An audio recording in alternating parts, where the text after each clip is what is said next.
All right, everybody. Happy Thursday, episode 51 of two FMA-Nerds talk about stuff. So I have Cameron Byrd coming on from AKST there in Florida. Yeah, I'm just waiting on him to finish downloading a thing. But in the meantime, let's go over some pre-show business. So a couple things that are coming up that you should definitely check out is, for one, Dr. Kelly Warden's annual Water and Steel Camp is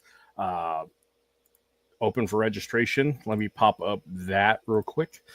And also G and Bobby Tobwada's World Camp and West Coast Camp are open for registration as well. I will also post those up later on.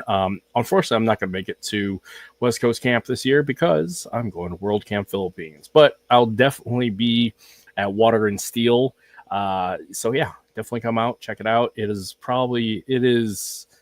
the premier train the trainer camps in the country. And definitely one of the best camps I've been to in a very long time. So in the meantime, it looks like Cam has jumped on and ready to roll. So let's bring him on and start this shenanigans. What's up, Cam? Hey, brother. How you doing? Doing really well. I'm glad we finally made this happen after much deliberation. So yeah. Yeah, man. I really appreciate the invite. It was unexpected, though. I mean, It's pretty cool. Yeah, well, I've always appreciated your approach, and you've been very supportive of my shenanigans and everything I've been doing. So I'm more than happy to share the love. And honestly, this gives me an excuse to get to know you better, homie. Yeah, man. Looking forward to it. How you want to get started? Like I said, I'm all about human stories as to getting to know the people behind the sticks. So let's do a biographical. We can go as far back as you want to, like way back in the womb, or as soon as you want. So yeah. Well, yeah. Introduce yourself, and yeah, we'll get this rolling.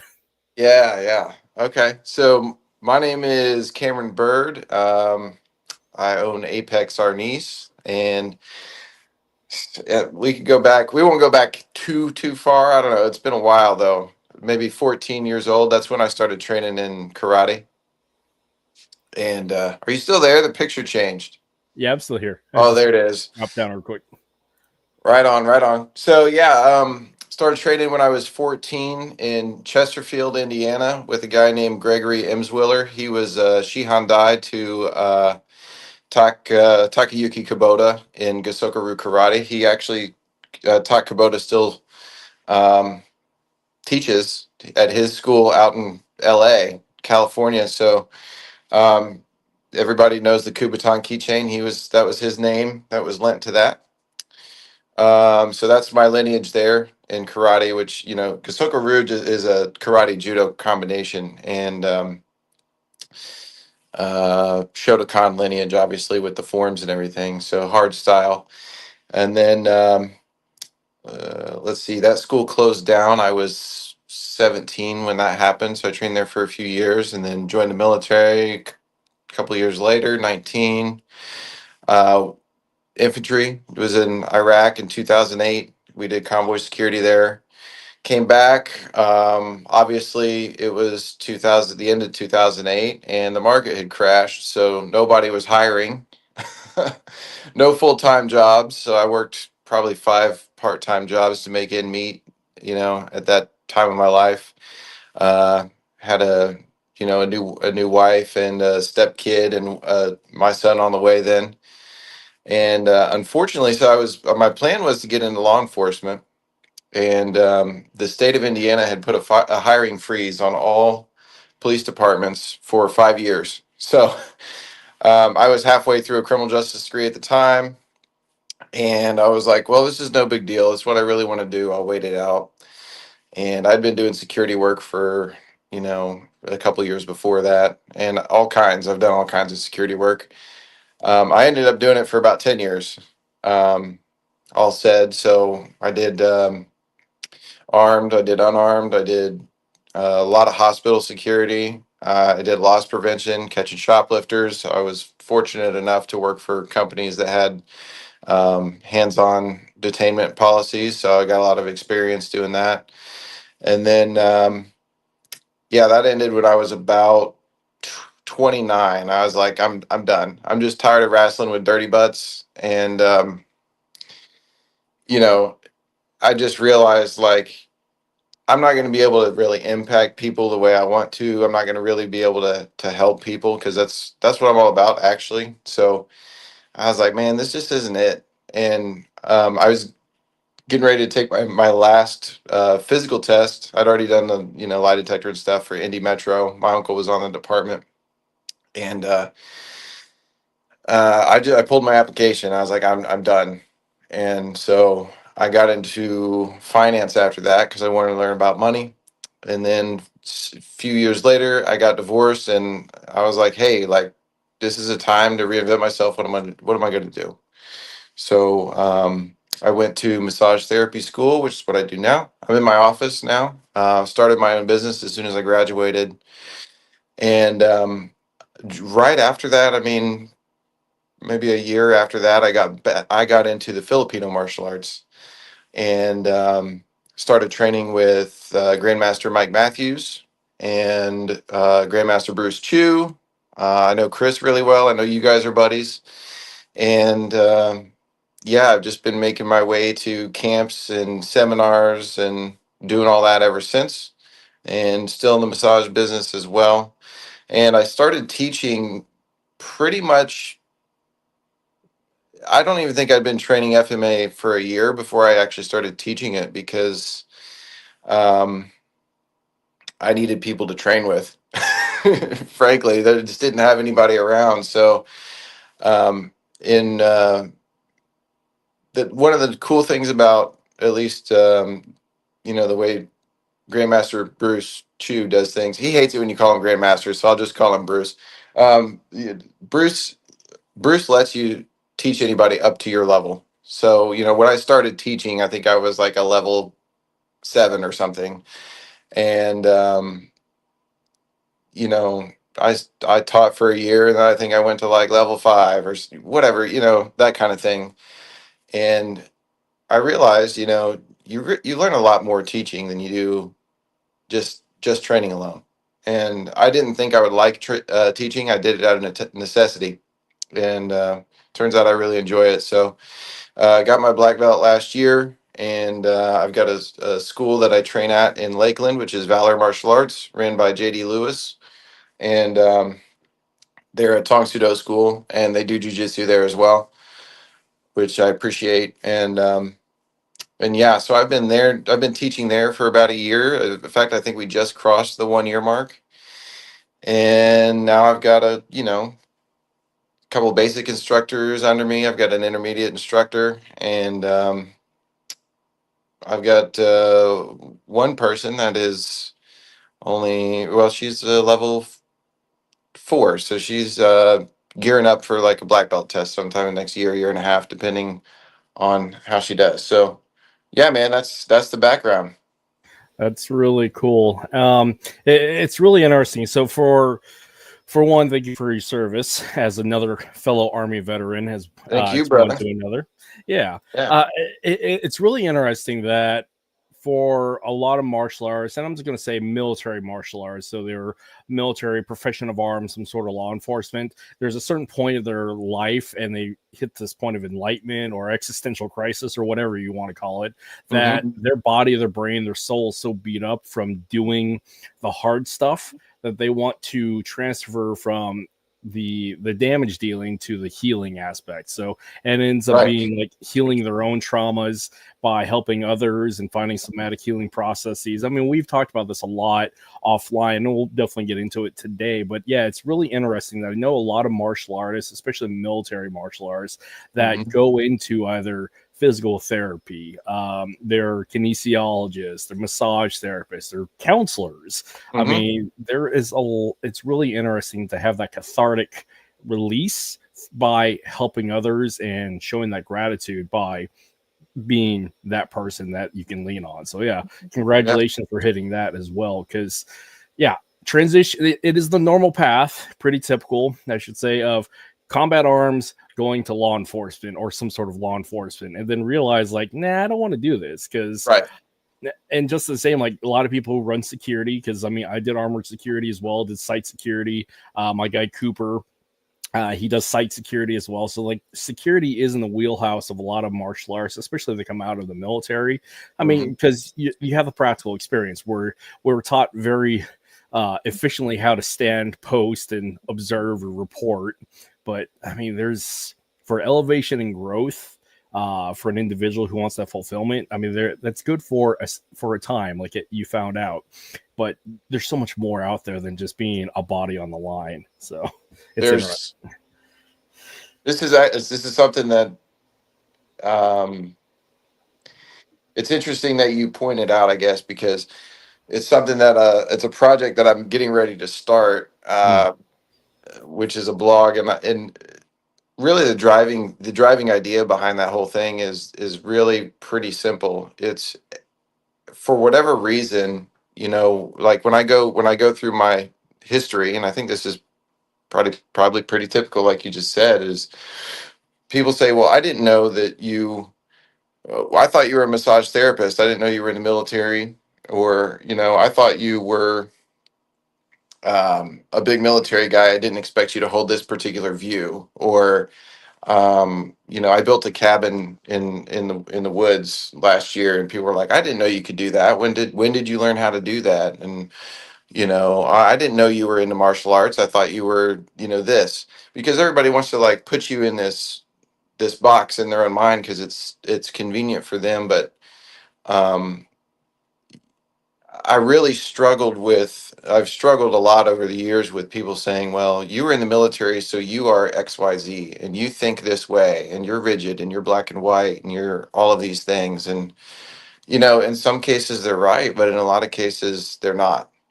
And I guess the driving idea behind that project being like, as a man, you're going to go through seasons of your life, and you're supposed to learn from those, and you're not supposed to stay stagnant and rigid. I mean, there's a lot of views I held when I was, in my late teens, early 20s, that I just am like, oh God, that was so wrong. Like, that was so wrong. And I know you've talked about it as well. You're like, oh man, like, I'm not even that guy. I was that guy, but I'm not that guy. And it's just, I think it's just sad that people think, well, he was that guy, he'll never change, or he used to believe that, and now I'm uncomfortable with the fact that he doesn't believe that way anymore, because it's really not about you, it's about them. So just kind of exploring that topic is something that I intend to do in the foreseeable future. Yeah, we're the phrase that I use for all means of healing and enlightenment and just like finding that better half is you're more than just. Because Right. when you put somebody in a box, that limits their growth or potentiality for becoming bigger, better, all these things. And like you said, it's comfortable for other people to put you in this box because, for one, they're unwilling to see you in anything else, either because ego, competition, fear, and on top of all that, like it's a real reflection on themselves, like you said, that they're uncomfortable with your progress. When reality is we should be lifting each other up, because I mean it's the whole a tide raises all ships. But in this case, like we all build each other up as a team, as a community, and we all get better and better and better by each generation. But that starts with that internal dialogue of saying, hey, what are my deficiencies? Have the bravery and courage to face them, do the work, and just move forward unapologetically. And yeah, just setting the example, setting the tone by the one who's leading forward, and not allowing others to define you as just. So yes. Yeah, and I find that with a lot of veterans. I also find that with a lot of people who have come out of trauma. It's just because of our commonality as veterans. This is a thing that speaks widely for people who have been there, done that, in the regard of, like, say, the GWAT, when we were radicalized at 19, because right. I was, and with full intention of getting in the fight and get some righteous justice, all the things. And it seemed right at the time. 20 years later, different story. Totally, but you gotta. context matters, right? And I Hmm. think that when you're talking about, we were a product of the times, and we watched 9/11 happen. You know, kids today, are they're alive, that's just history to them. But we lived that, and it's like the generation before us that watched, Kennedy get assassinated. It was that singularity type event that just set everything else in motion. And I'm not saying that.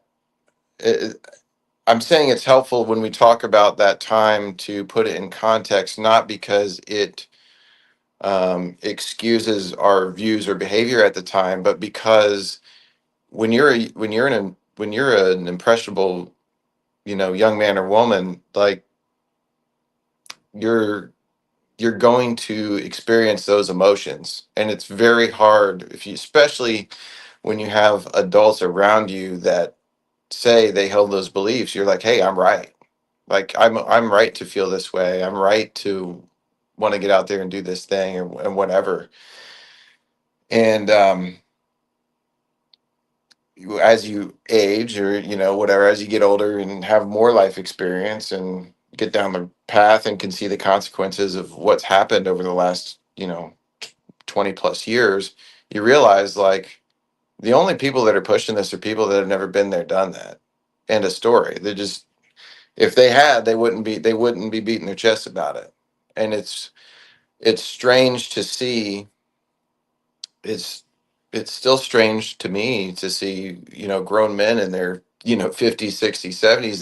They never went to war. They never did anything. They never put their hand up, and they're saying, well, they're the ones that are beating their chests and waving the flag and saying, F these commies and blah blah blah and all this stuff. And it's like, you may hate a person's government, you may hate the way they do business, but at the end of the day, the people in that country are people. And if you don't want to treat them like people, I mean, I really, I really have a low opinion of that. I mean, honestly, it upsets me. Like, it breaks my heart to see people hold that view about other people anywhere in the world. I don't even the enemies of the United States or allied governments like that. That really bothers me, man.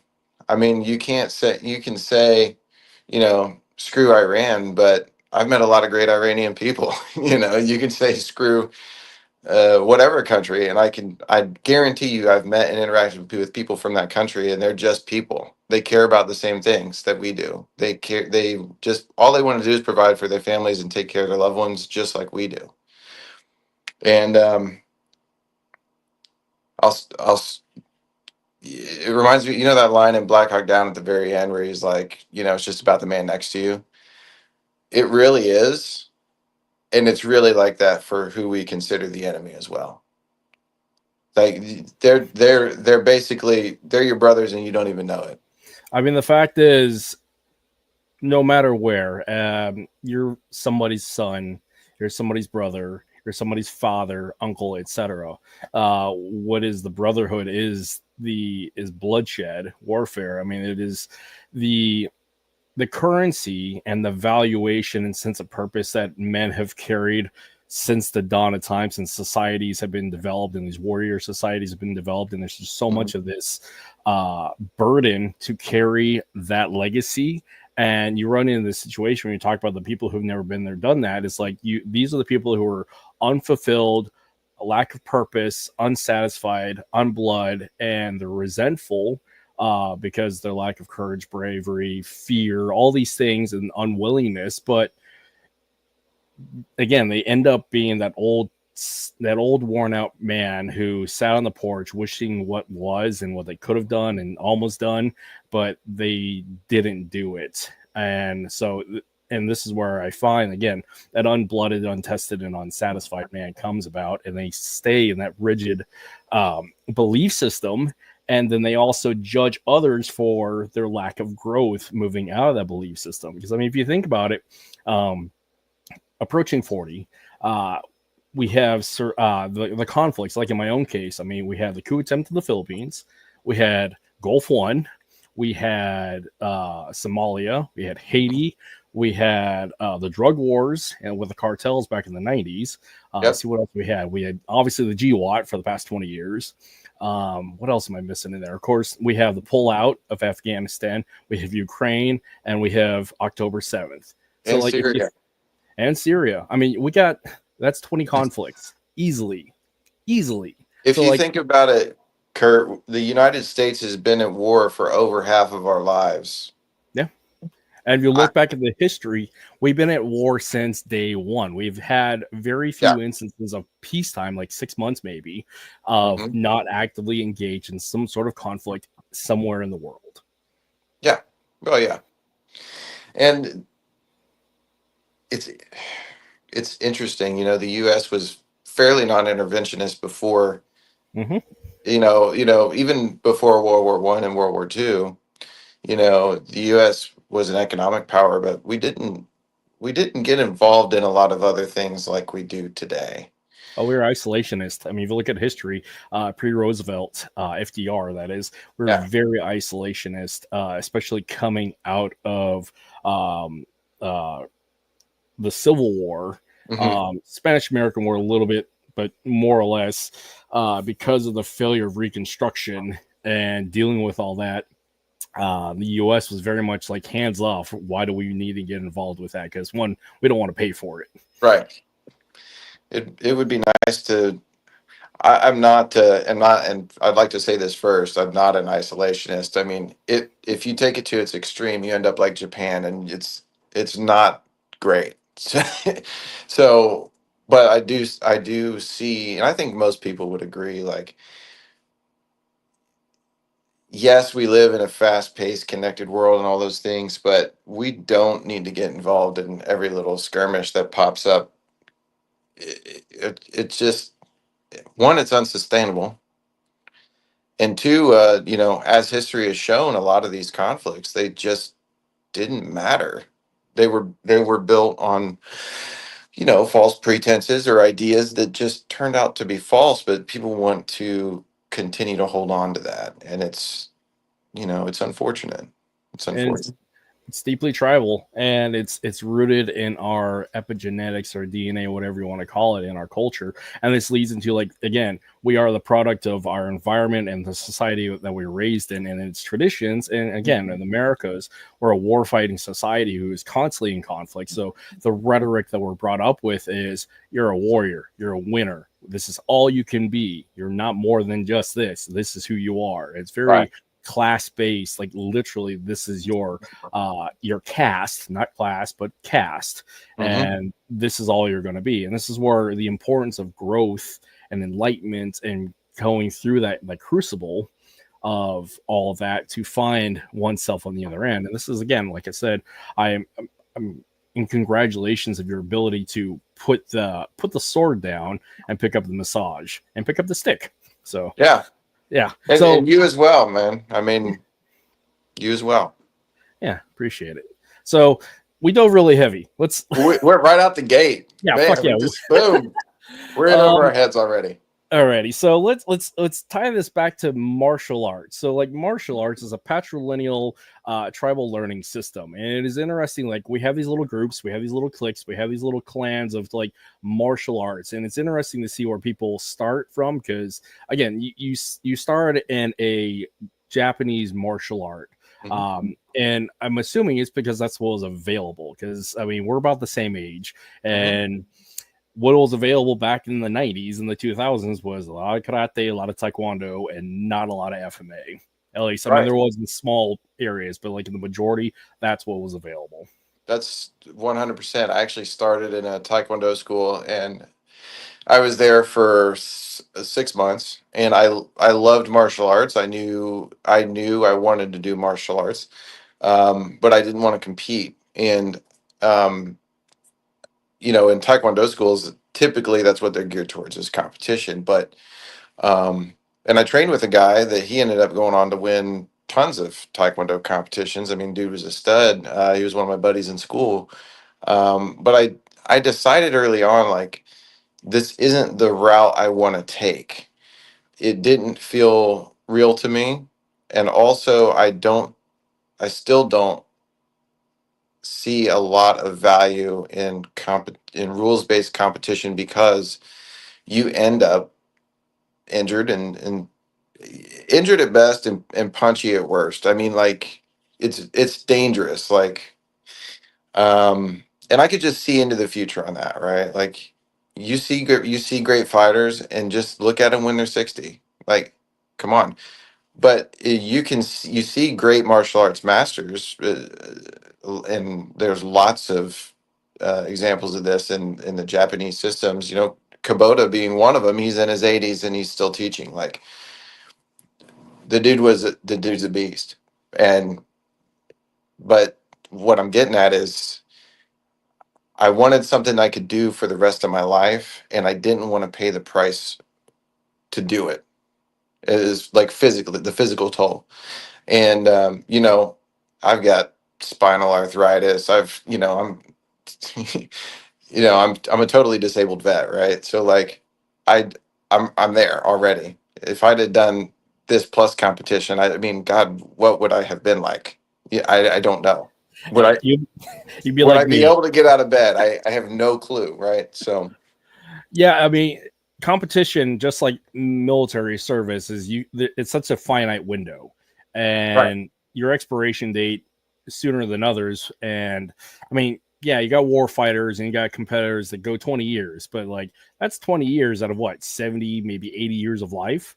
Yeah. So, I mean, you have so much more ahead of you, and yeah, like I find people who get into competition later in life, who are injury free but have done other sports, they have that athletic foundation, Right. but they, like you said, they don't have the brain trauma, they don't have the arthritic body structure, they don't have all those competition related injuries. They may be a Mhm. little deficient in some of the kinesthetic programming and stuff like that, but if you're free of the mental and the physical injuries, you have an opportunity to actually catch up, per se, Yeah. if you have deliberate training that is more goal based and it has a better approach to learning, Right. rather than just like monkey see, monkey do, follow along, tell you how to do it.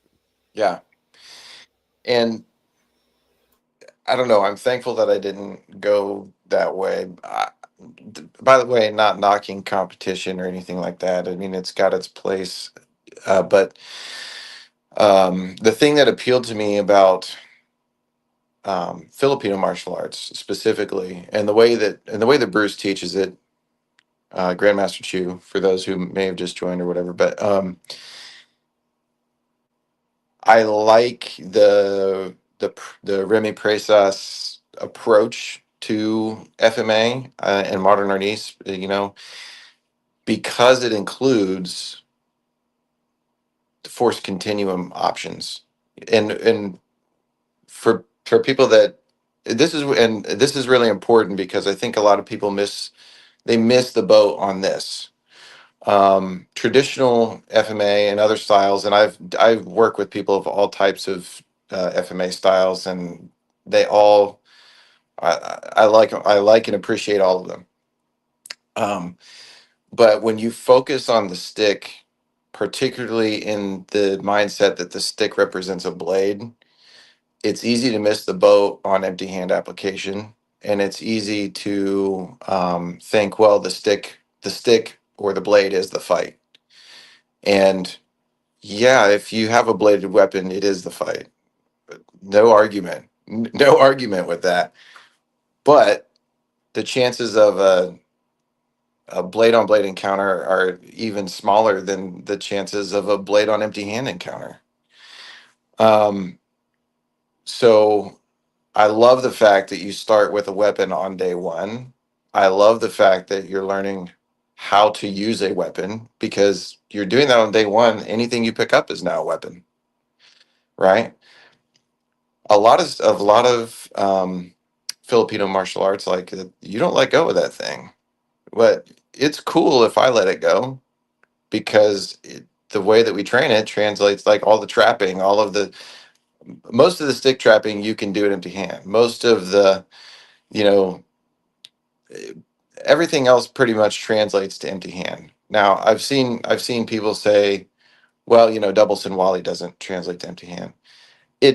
Directly, no. But the fact that you are training both hands to move independently of each other, if you don't think that has value, then you've never fought southpaw if you're a righty. You know what I mean? So it's just it's stuff like that. Interestingly, a lot of people that I train and have extensively trained in FMA, they're holding the stick in their lead hand, which means that if you're a righty, you're now fighting southpaw and you don't even know it. That's what I do. Right. And I've been doing that since I was a teenager because I found out quick. Like I was 14 years old when I started and sparring with full grown men. Well, there was no weight classes, none of that stuff. It's just you do it. And I found out that if I switched to southpaw, well, that threw them off immediately. Or if I switched in the middle of a session, boom, okay, now I've got something going on here. I can actually, get some hits in. And when you're a kid, that's a big deal. So, but I think there's immense value in FMA from those perspectives, or particularly in modern Arnis.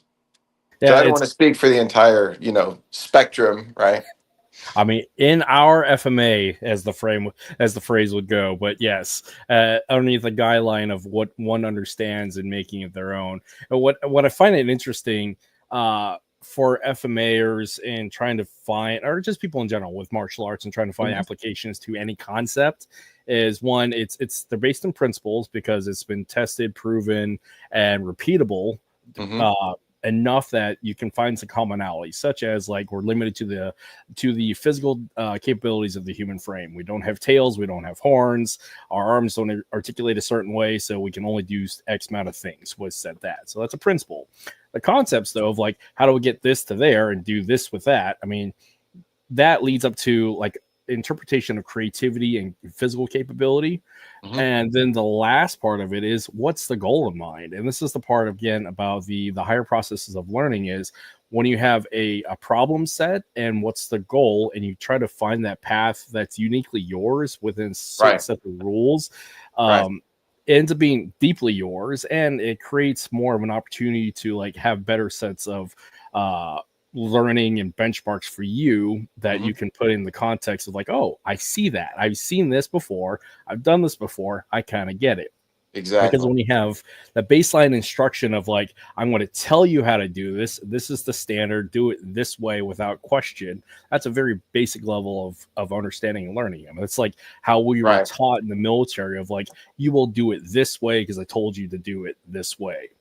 And there was no question of like, why. But and then you Right. lead into like the instructional phase as a teacher, where you're actually presenting concepts, presenting ways to figure out how to do this, but you're not giving the answers. It's that medium ground of like transferring knowledge, so a student can figure it out on their own eventually. And this is where I find like a coach is really important, because a Yes. coach is there along with you in the lab and critiquing it and modifying specifically to your needs and your capabilities. But that coach needs to have the breadth of experience to say, hey, here's the concepts that we're applying, here's the principles, here's the goals, here's the rules that we're operating in, but we're going to figure this stuff out together for you. Right. Right. And yeah, it's that whole, you have to have the eyes to see, but that comes from experience. So yeah. You know, exactly spot on with the coaching. And when you talk about the experience and you strip away all the noise, okay? And basically everyone you've brought on your podcast has talked about um, how does FMA fit into the world of martial arts today, particularly in the world of the UFC and other things, right? Um, Strikers strike, grapplers grapple, wrestlers wrestle. You that you're always everyone's got their own game, right? Um, what people need to what I think people would appreciate from learning from modern Arnis in particular it's Arnis is all about the flow, your ability to transition from one thing to the next seamlessly. Like you and FMA is what it's all about, right? So um, that means two things. The first thing it means is you tend to be a little more offensive, and you tend to get the other guy to play your game so that you're not playing his game. Um, I have a buddy that's on the sheriff's department. He's on the SWAT team, and we train together. Like we lift together. We train a little bit of martial arts, but in general, he's just like, "Don't touch me," and I'm like, "Okay, no problem." Um, because you know his skill set is specific to detaining people, and as much as people like to disagree with this, law enforcement is actually trained to detain people without permanently damaging them, and that is extremely difficult to do, and I've done it a lot myself, and we'll talk about that later. But I know that he wants to put his hands on me. So I'll just get down like I'm going to grapple him, and then I'll stick my thumb in his eye. And he's like, whoa, like nobody does that. Right. So I say that because he's extremely skilled at what he's doing. I mean, the dude's a stud, right? Like in reality, do I want to fight with this guy? No, I don't. But he doesn't want to fight with me either. Right. So, and a quick note on that, there's that old martial arts saying, when two tigers fight, one is wounded, the other dies. And in general, I think it's important to keep that in mind because our goal is, like you said, to make each other better, sharpen each other, make each other hard to kill. It's not about the ego. What people they don't get. I don't care how good you are, but if I got 10 guys, I'm gonna get you. I'm gonna get you. If I get you, I'm gonna get you after you ate a big meal, made love to your wife, and you're laying in bed at, you know, 12:45 a.m. I'll get you somehow. You're not invincible, dude. Like this ego-driven crap, man. It's just crap. Like the fighter that challenges Navy SEALs and calls them pussies and stuff. It's like if they wanted you, bro, you'd get got. You would get got because that's their game. Yeah, you're gonna beat them at your game. Duh. Come on. Take the ego out of this. It's ridiculous. But um yeah, so that's one big philosophical, like you said, framework. But the other one is, and talking about teaching students and back to that coaching point. I'm sorry, I don't want to, you know, but the back to this idea of modern Arnis and where it fits into like a force continuum type framework, which is where I think most people should be living. Like if you're in a hard style, you're thinking about this is a life or death situation, and as soon as you close that fist, your options are limited. The other person is going to go to the hospital, or they're going to go to the morgue. I mean, it's not. Those are your options. A lot of them maybe have a smattering of joint locks and controls, but are they practicing them? No, they're not. You're more likely to have an altercation with a teenager that wants to, you know, or you're gonna have your drunk uncle at a party that he doesn't deserve to be put on the ground in the worst possible way. You know what I mean? So being able to joint lock, control, detain, especially in today's environment where everybody has a camera, where everybody like, come on, I mean it's extremely vital, and people don't practice those skills. Everybody thinks worst case scenario when it comes to fighting, but the odds are not in your favor on being in that type of situation.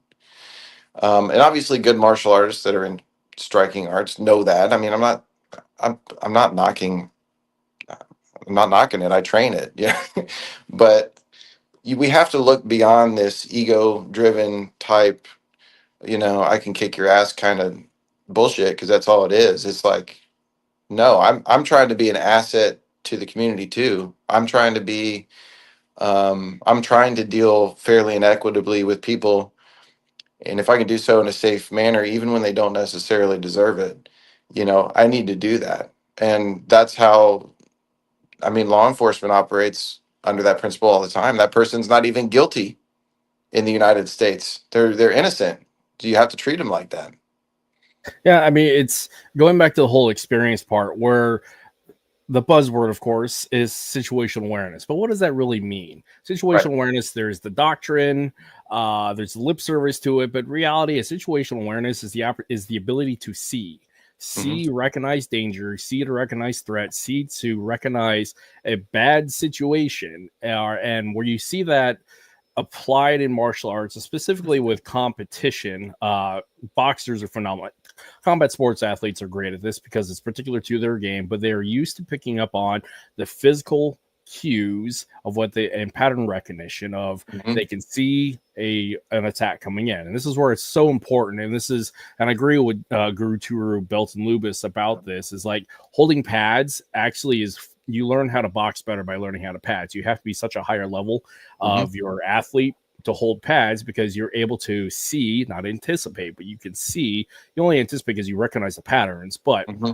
you're able to see and read what that athlete is going to do. So you can intuitively engage before them and read the responses and do what you need to do. But that comes with experience, Hmm. just like everything else, and also putting in the context of what am I doing, what's the end state, and what's the purpose of all this. So in the case of dealing with the worst case scenario that's typical of the self-defense personal protection industry is this issue about one, the lie that we need to come to like understanding is that the enemy and the universe have far more of a say in a combat situation than you do Hmm. because you're the lawful law-abiding citizen, so you're not ambushing people, you're not taking the Right. opportunities, you're just going about your day. Again, the enemy in the universe, it's the predatory aspect. The universe, that's the chaotic aspect of it. But Hmm. if you're just Joe Schmo, just trying to have a good day down the street, you're not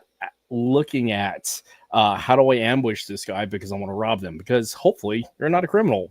Hmm. Yeah. And so going to like, and again, from our military training is the locus of control, taking control of the battle space, positive fight space management is engaging when we want to, when, where, and what, and with whom, etc. Hmm. And that puts us in that footing of we see the end state of what we're trying to accomplish, but we're taking the initiative.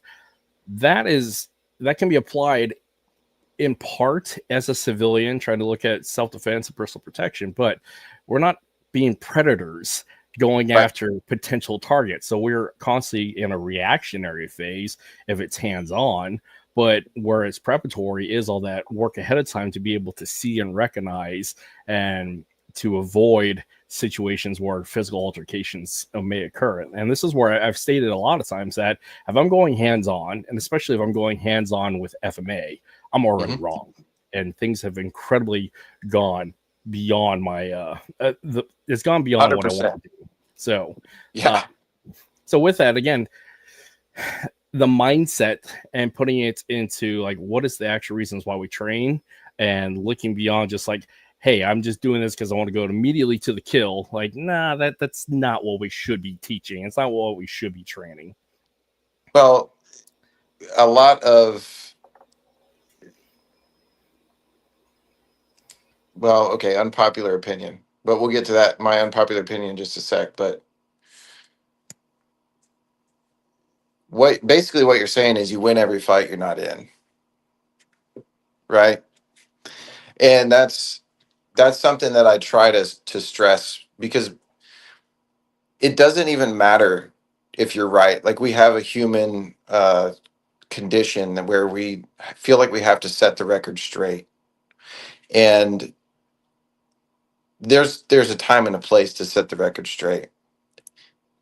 Typically, the time and a place does not need to include violence. And the truth of the matter is, I don't want to be put myself in a position where I set the record straight, and then I can't excuse me, I can't use my left arm the rest of my life or something. because you don't know. But back to that thing, when tigers fight, one is wounded, the other dies. Like want to I don't want to put myself in a position unnecessarily where I have to take someone's life and put my own at risk, because you don't know. Just like you said, the universe may not cooperate. Yeah, I don't typically these days kick above the waist because I don't know what I'm going to be standing on. And can I still kick high? Yes. I don't like to though. I don't want to. You know. Um, I've been in. I got in a fight one day doing hospital security. They had called security, but I didn't get the call. So when I walked around the corner doing my little patrol route, doctor says he's in there. Go get him. I'm like, I don't know. So he came out swinging, and I hip tossed him. I neck tossed him actually, and he weighed about 350 pounds, and I ended up underneath him. But when I got out from underneath him and went to go control his arm um, to put the handcuffs on him, my boots were slipping on the floor because it was freshly waxed and I had brand new boots. Like, you don't know when it's going to happen. And when it does happen, it's not going to be ideal ever. So I think that's a really good point for you to say. But we'll get to my unpopular opinion in a minute. But yeah, go ahead. Yeah, yeah. What's interesting again, uh, being a predator. Let's face it, having the absolute control of the battle space. We'll look at the difference with our experiences. Is you have the poor Joe Schmo soldier who's out there with a minesweeper sweeping for IEDs, and the world is just happening to him, and he Right. has to react to that, and so he is not in control. So the Yeah. likelihood of trauma that comes along with that, because that existential fear of like the unknown, Mhm. there's a lot of documented cases where the higher levels of PTS comes as a result of that, because they Yes. just don't know the Just don't know. anticipation and all that, so they lose that locus of control. They completely lost it because they're reacting to something, and typically it's so catastrophic. So, and just in the same with ambushing people from a criminal aspect with violent criminality, is the people who are the victims of this, they are reacting to that because the violent criminal is predatory. They've Right. already scoped you out. They already know that you're in these, they're engaging with you because they view you as an easy target, and they're going to win because they're taking the initiative and they have control of the space and they're willing to commit.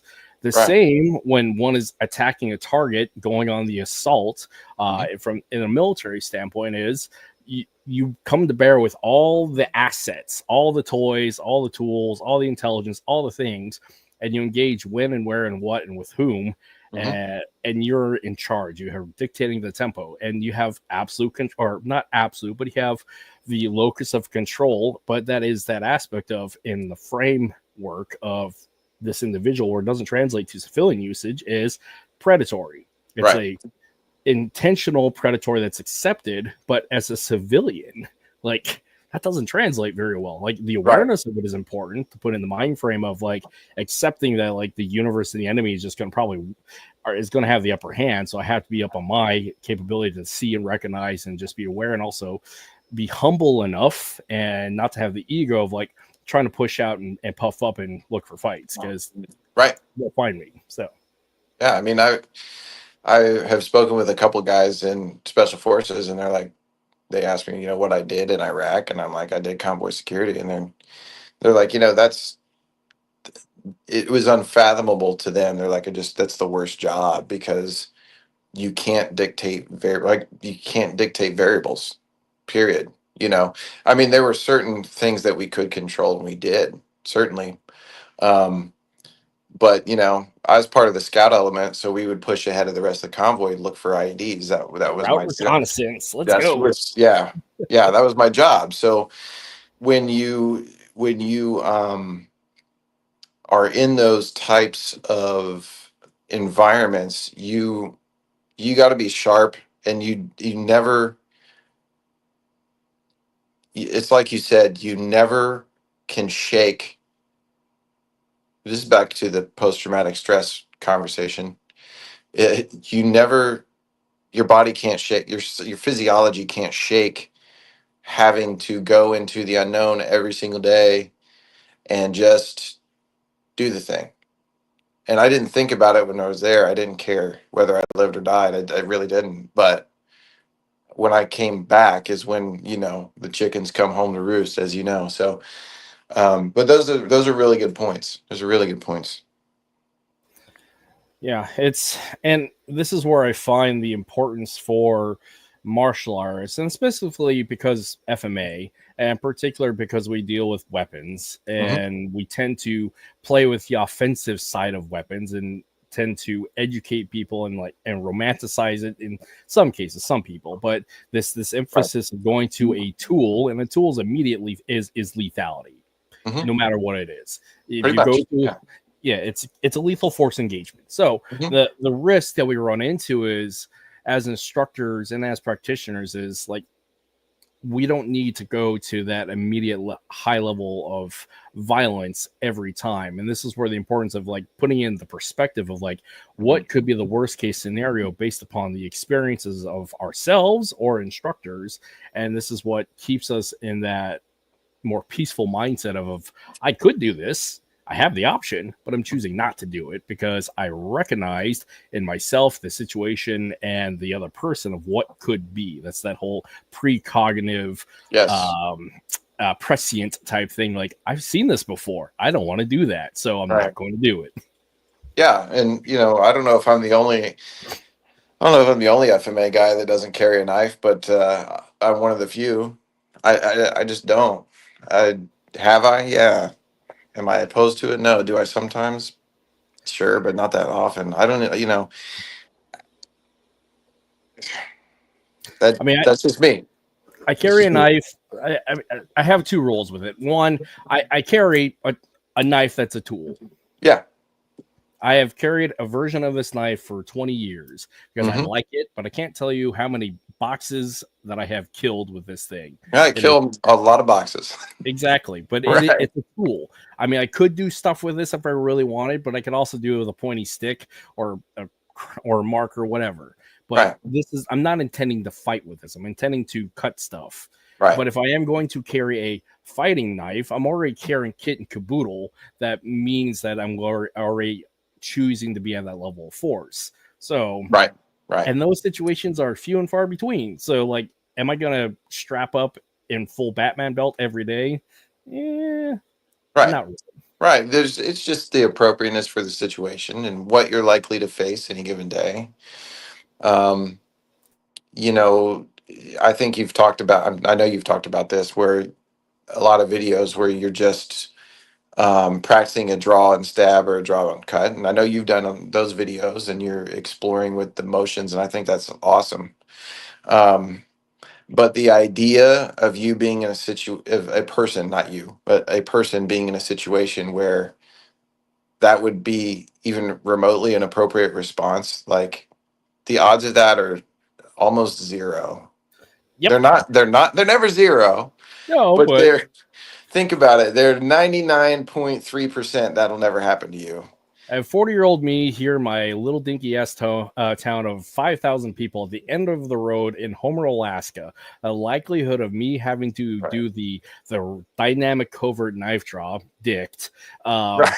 very unlikely. Just in the The same, dicks. the likelihood of me doing the covert appendix carry draw of my firearm, very unlikely.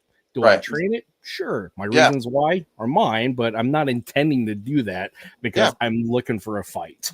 Well, and if you're gonna carry, you should do those. I mean, I've carried a lot in my lifetime, and I practiced my draw, dry fired. I've killed a lot of TV screens. No, I'm kidding. I like to dry fire at the TV though, because you have targets. Um, but it's important to train those tools within the context of where it's appropriate, and there, if you're going to carry it, you should. A lot of people don't, but you should, and you should practice those knife draws if you carry all the time. You should. I I, mean, I'm the not thing, against. I'm not against that in any way. the way I look Totally at for it it. is if I want to defend against it, if I want to recognize what the real risk of the situation being Mm-hmm. is, I'm going to train it offensively because I need to understand what I'm getting into. I have a principle Right. that I have been taught and continue to teach. It's the family principle of, if I can touch you, I can cut you and I can kill you. That's right. How, however, you can do the same thing to me. Mm-hmm.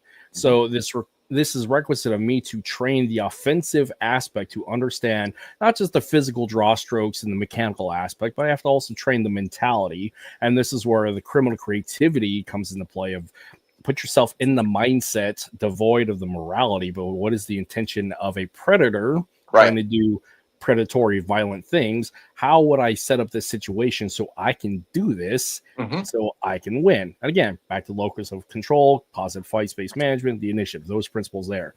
Yeah. And so from a instructional standpoint, by training those things to understand that situation, it puts me in the context of, I can teach it and explain it to my students of like, this is what you're potentially looking at as a potential risk. I'm not saying it's an actual threat all the time, but it may happen. Just like I may kick you in the shins. That's why we train it. I might do a cross collar choke because it might happen. So Right. because you train it offensively to understand it.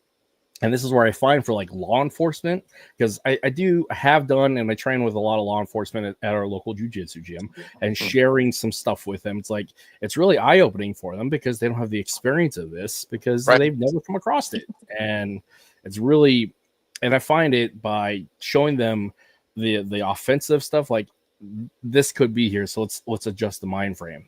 The hardest part that I run into is in this idea of criminal creativity of, because they are sworn protector. They have a badge and a gun and an oath that they have to fulfill of like, carry out the law, and trying to put them in the mindset of a criminal of how to do this from a predatory standpoint. That is the hardest barrier that I have with them to understand these concepts, especially when we're dealing with the offensive knife stuff. Correct. Correct. And that barrier crosses over. I mean, when I first started teaching over in Lakeland at Valor, I I I feel like there's a huge disconnect between me and my students because it's a private Christian school as well. So they've never had anybody come in and talk to them the way that I was talking to them. And I came across as very aggressive to them and all the things, right? And I talked to my buddy JD, and I've talked with several of the students privately since. And I'm like, hey, I want you guys to understand that these concepts um, are in many cases extremely violent, right? And you need to understand, like you said, that criminal mind aspect. You would never think of this. It's my job to introduce it to you so you do. And like you said, we do train, like exactly, we do train things offensively in order to understand them because we wouldn't do that to someone else. Right. Unless the situation called for it. But we just in general wouldn't do that. So helping that disconnect, helping them understand the disconnect between like this is like your insular world that you are familiar with, and what we're talking about is it's opposite, it's extreme end. But you there are many ways to victimize a person, and they don't all include violence. They typically include treachery, deceit, lies, uh, Manipulation. manipulation. And most of the time, skilled criminals are getting you to give them stuff for free. They don't even have to. They don't have to do anything to you. Um, but back to like the covert knife draw. I think that's a perfect example. The way that you train it and the way you talk about it is a perfect example of how you should look at that. Um, and I bring it up because I know that there are people out there teaching it directly, as in like this is the way, and it's like, nah, bro, like you got to be cautious. So, but that the words that have come up in the past, since we started our discussion, that controlling the battle space, right? That's something that Bruce Chu is huge on, and he stripped out. Um, he stripped out a lot of Remy Presa's system was already like simplified in many ways compared to other arts. Like we don't do a lot of say limb destruction stuff that you see. Do we do it? Yeah, but is it as emphasized? No.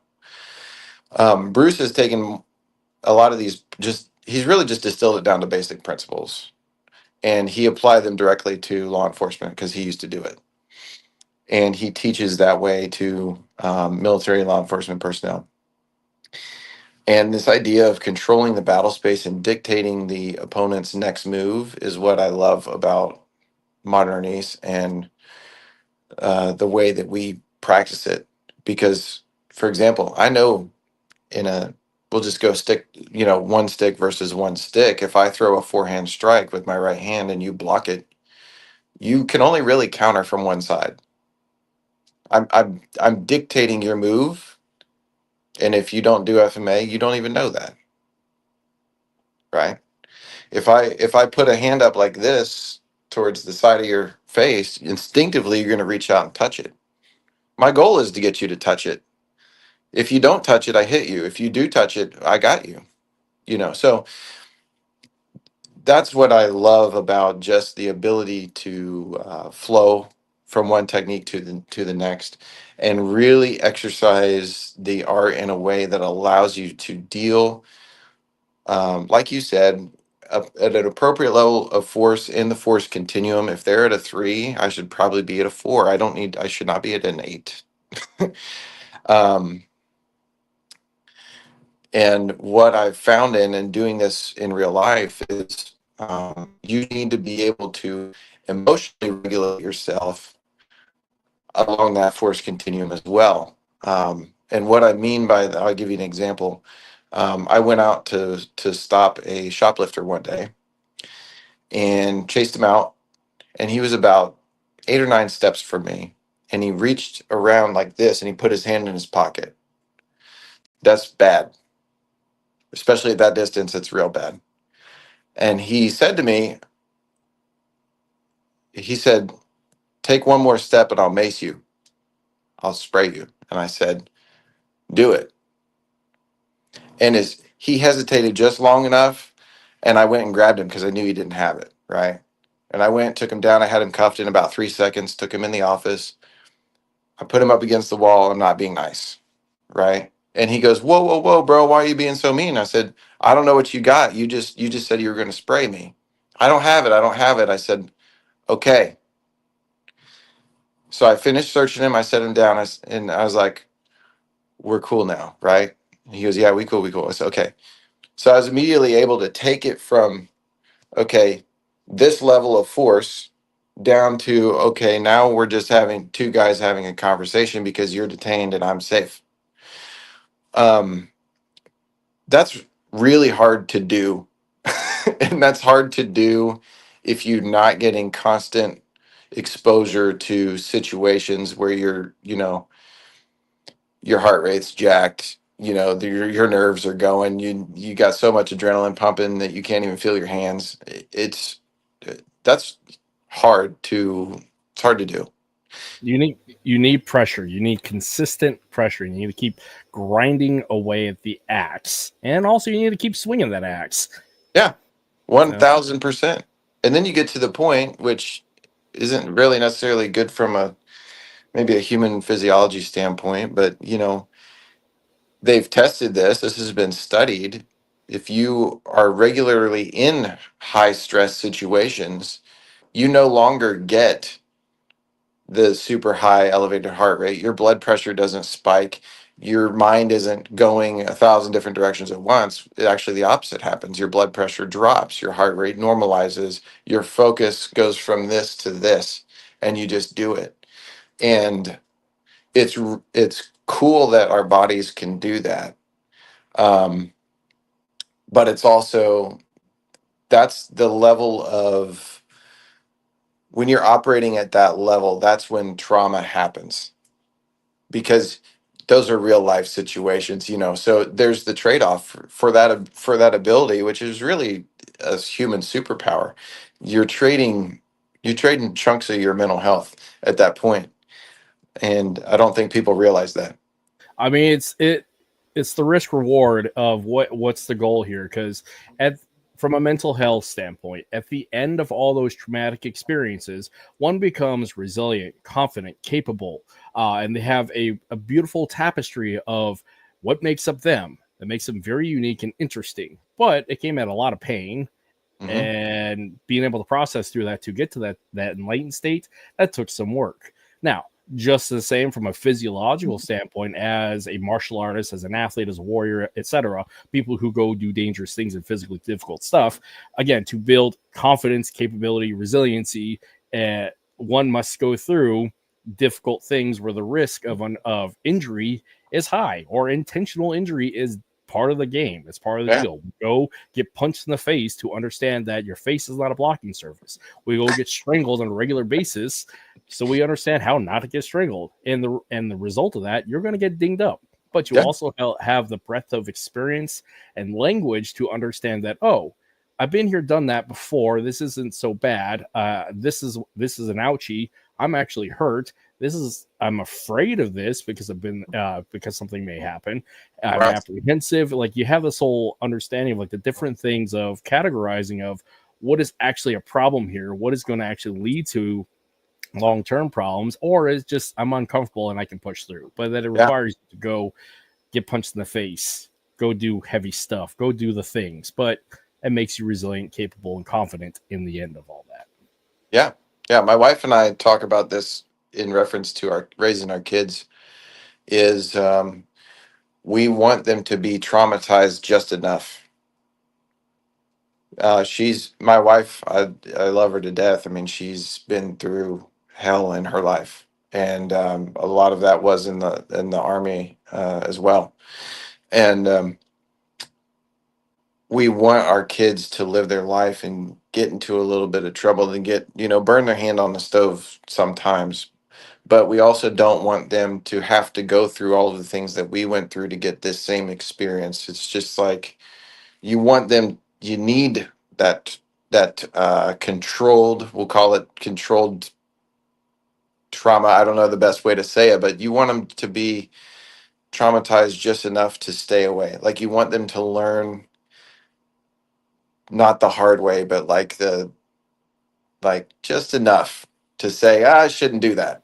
Yeah, I mean, kids need to fall out of trees. A child needs to get punched in the face at least once. Needs to get in a schoolyard fight and figure it out afterwards. But that Mhm. does not mean a kid needs to be homeless. A kid needs to be abused. A kid Right. doesn't need to get their ass beat down by a group. So, like, there's a spectrum here. So, Exactly. And and honestly, most of the hard edged opinions in martial arts and in life, even politics, is they don't understand that these things do happen on a spectrum. When it comes to violence, that's why we have a force continuum. That's why law enforcement departments are trained in force continuum. That's why soldiers have ROE. And we just, not s- maybe not you and I, but I think there's a big chunk of people who consider themselves fighters and some martial artists that they completely disregard this idea that there's anything other than a life or death altercation. I So, mean, my primary, aside from seeing and recognizing stuff, my primary two tools are, one, like presentation. I can either present myself as big scary brown man with the hardcore accent and could do all the things, or I can present myself as the unassuming kind of jovial, funny, whatever, and yeah. that disarms. And I find my sarcasm is the primary thing to disarm. The humor Hmm. disarms people, because for one, if I want to switch the dial, I can. Hmm. But it is the perception of, are you a threat, or am I presenting myself as a threat? Yes. And those are skills that people need to learn. And I don't know. And like you're saying, there is, it's a switch, not a dial for some martial artists, Right. and they don't understand that, like, you can dial it up because their mindset isn't there, and it comes from, like, they haven't been there, done that. Now, I'm not going to fault them for having lived a comfortable, privileged life of safety and security. That's cool, but Yeah. if they're going to be playing in the sandbox of violence, they should have like that introspective moments of understanding what's the why here and actually listening to the people who've been there, done that, those mentors, those coaches, so they can learn from their experiences, but not actually have to be traumatized by going through said experiences. Yes, yes. And to your point about like that switch versus the dial, you know, um, and controlling variables. If you see me doing this, I'm taking notes, so I try to stay on Yeah, track as best yeah, I yeah. can. Um, the switch versus dial, and then I want to talk real quick about what you said about presentation because that's super important. Um, I have, as long as I am not already put into a fighter like a survival type mindset, my dial's pretty solid. I've worked on that immensely. But flipping the switch happens when I'm put into that survival mode, that fight or flight, because of the PTS. Like it happens. It happens, and there are times when it happens, and there is no actual existential threat happening. And we can talk about that more in a minute, but I think it's extremely important for people to work on that switch and that dial and include that in your in your teaching process. So I mean, it's something that I try to do, and it's kudos to you for doing the same. The other presentation, when I was growing up and when I was early in my doing security and security management and stuff, when I was a teenager, um, I was gangly and thin and weak, until I started working out, training martial arts, and then I was just gangly and thin, but I was skilled and I was no longer like weak. But I didn't look like I knew anything. So I had to ratchet up my presentation, especially when I moved into adulthood and getting into the security world, because now I'm in a uniform and I carry a gun, but I'm thin. So, I banged the weights, I force fed myself, and I got up to, my current weight, which is somewhere between 200 and 210 these days. And I'm 6'5" now versus when I was 14, I was, 5'7". So, now like my daughter likes to say that I have resting murder face. And I was like, no, I don't. And then I would see pictures of myself and I'm like, oh, I don't look friendly at all, and I'm like the nicest guy, of course I think I'm the nicest guy. You don't look nice. But back to what you said about presentation, people who say you should not be concerned with your looks, people who say you should not be concerned with how you're perceived. You shouldn't give a shit what anybody else thinks and blah blah blah. That's not true. I had a platoon sergeant that hated. I hated this guy, and he used to say perception is reality, and because he said it, I thought it was a bullshit cop out. But what I realized is no, it's actually quite true, and you need to use that knowledge in a way that helps you. If I'm going into a business setting, I like to dress just a little bit nicer than everyone else in the room. If I'm going to a martial arts seminar, I need to, and FMA, uniforms are hit and miss. I need to dress appropriately for that event. If I'm going out to my kids', choir concert or band thing, I need to dress in a way that is suitable to that situation. There's like when I travel overseas or I travel outside the country, I don't wear hats like this. I don't wear camo. I don't wear colors like this. Um, because I want to blend into those environments. I don't want to stick out. I don't want people to say, "Oh, that guy's an American." When I go to Mexico, I wear blue jeans. I don't typically even wear shorts. because a lot of times, unless they're on Cozumel or along the coast, Mexicans they're not wearing shorts. They're wearing blue jeans. So you need to be culturally sensitive and appropriate. You need to be situationally sensitive and appropriate. And in situations where it's important for you to, put forward that air of authority, you need to dress and comport yourself in a way that that demonstrates it. And then situations where you don't want or need that attention, you need to dress and present yourself in a way that doesn't. And that just goes back to the situational awareness. So I'm really glad you brought up that point. It's key to, I mean, for everybody's survival, but in my own experience talk about this, it's been key to my survival as to how I present myself both in language and in dress. Because again, resting murder face, in my case, it's the angry brown man. I mean, that was my nickname, my identifier, my call sign for decades. So and now it's turning to the mighty brown man because of an enlightenment aspect and trying to move on beyond that moniker. But the fact is, like, the scary brown man is there, and it's typically there all the time based upon how I present myself, et cetera, et cetera. It's not, sometimes it's intentional, sometimes it just happens, and I have to work on that. But that's just the resting. That's the resting brown man. It's okay. That's the neutral. That's neutral. That's neutral. But the things that I find, and it's necessary because being brown in this country, and especially the way things have been as of lately, and also just my experience of where I've lived and mostly white places, like a lot of my fights were because I was brown.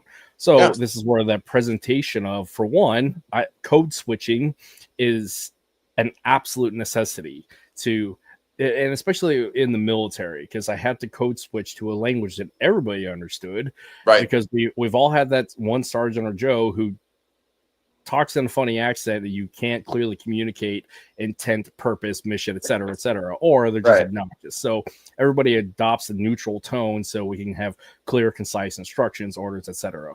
And because communication is key. But as a result of that, you code switch. And so, but when I'm around certain other people, like when I get around a lot of brown, or especially like when I'm in Hawaii or a lot of my cousins, like the brown comes out. The switch goes back to that other presentation.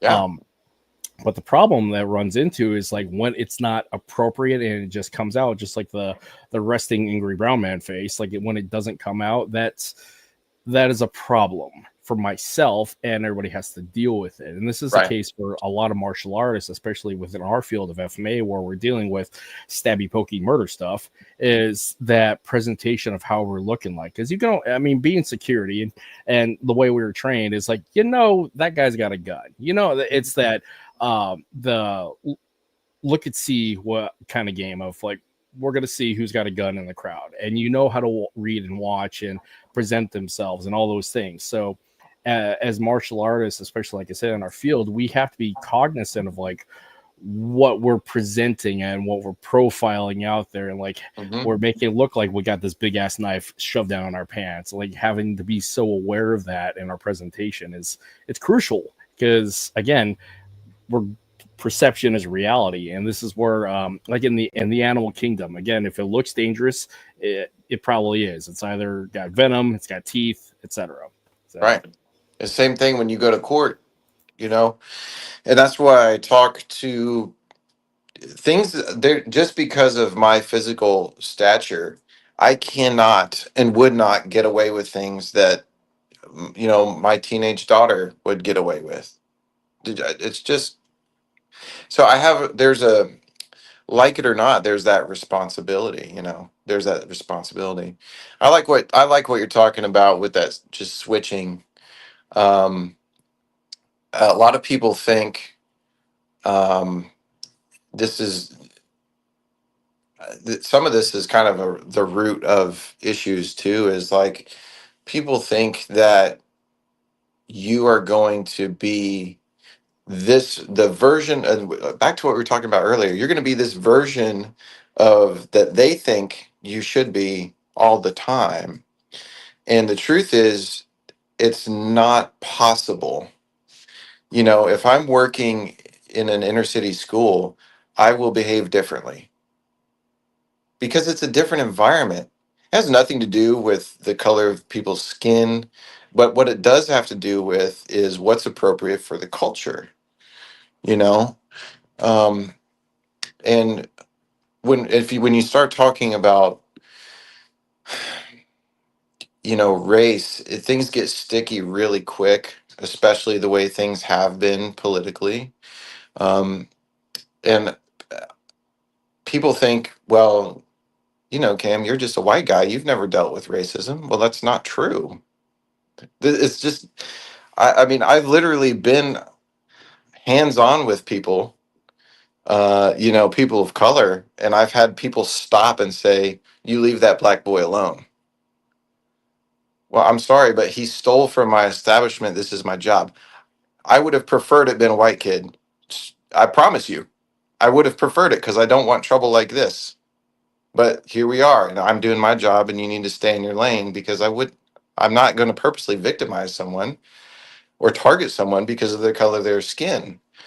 Um, so, and I've been called all kinds of names, all kinds of racial slurs because of what I had to do for my job. It's like, but I don't take it personally, and it's really hard not to take things personally. It's easier for I think it is to be just full disclosure. I think it is easier for me as a white guy that's not strongly connected to my ancestry and my heritage. I honestly don't even know. I don't. I'm a mutt at this point. So Which is all all completely of the side trail. That's really sad. And I'll come back to that. And it's the yeah. reason why that's really sad. Well, yeah, it is, and it's. I know that I would feel differently if someone was targeting me for my race because I do believe people should be proud of their heritage. I don't think that's wrong at all. So, um, and when you and kind of like you talk about in your own journey, when you're trying to connect with your roots and your heritage and you're not exactly sure where you fit, that causes a lot of internal issues, and it causes a lot of like, if you don't know where you've been, it's sometimes hard to know where you're going and know your place and where you fit, and if there's no rituals that are involved in that, and that there's reasons that those things are culturally important because they're individually important. um so I guess all that to say that, um if we could just open up our understanding, uh, like we were talking about before, is just people are people everywhere you go, you know. I feel like we kind of got off track. I'm not exactly No, it's sure. fine because this is the way my podcast goes, and this is why I like it.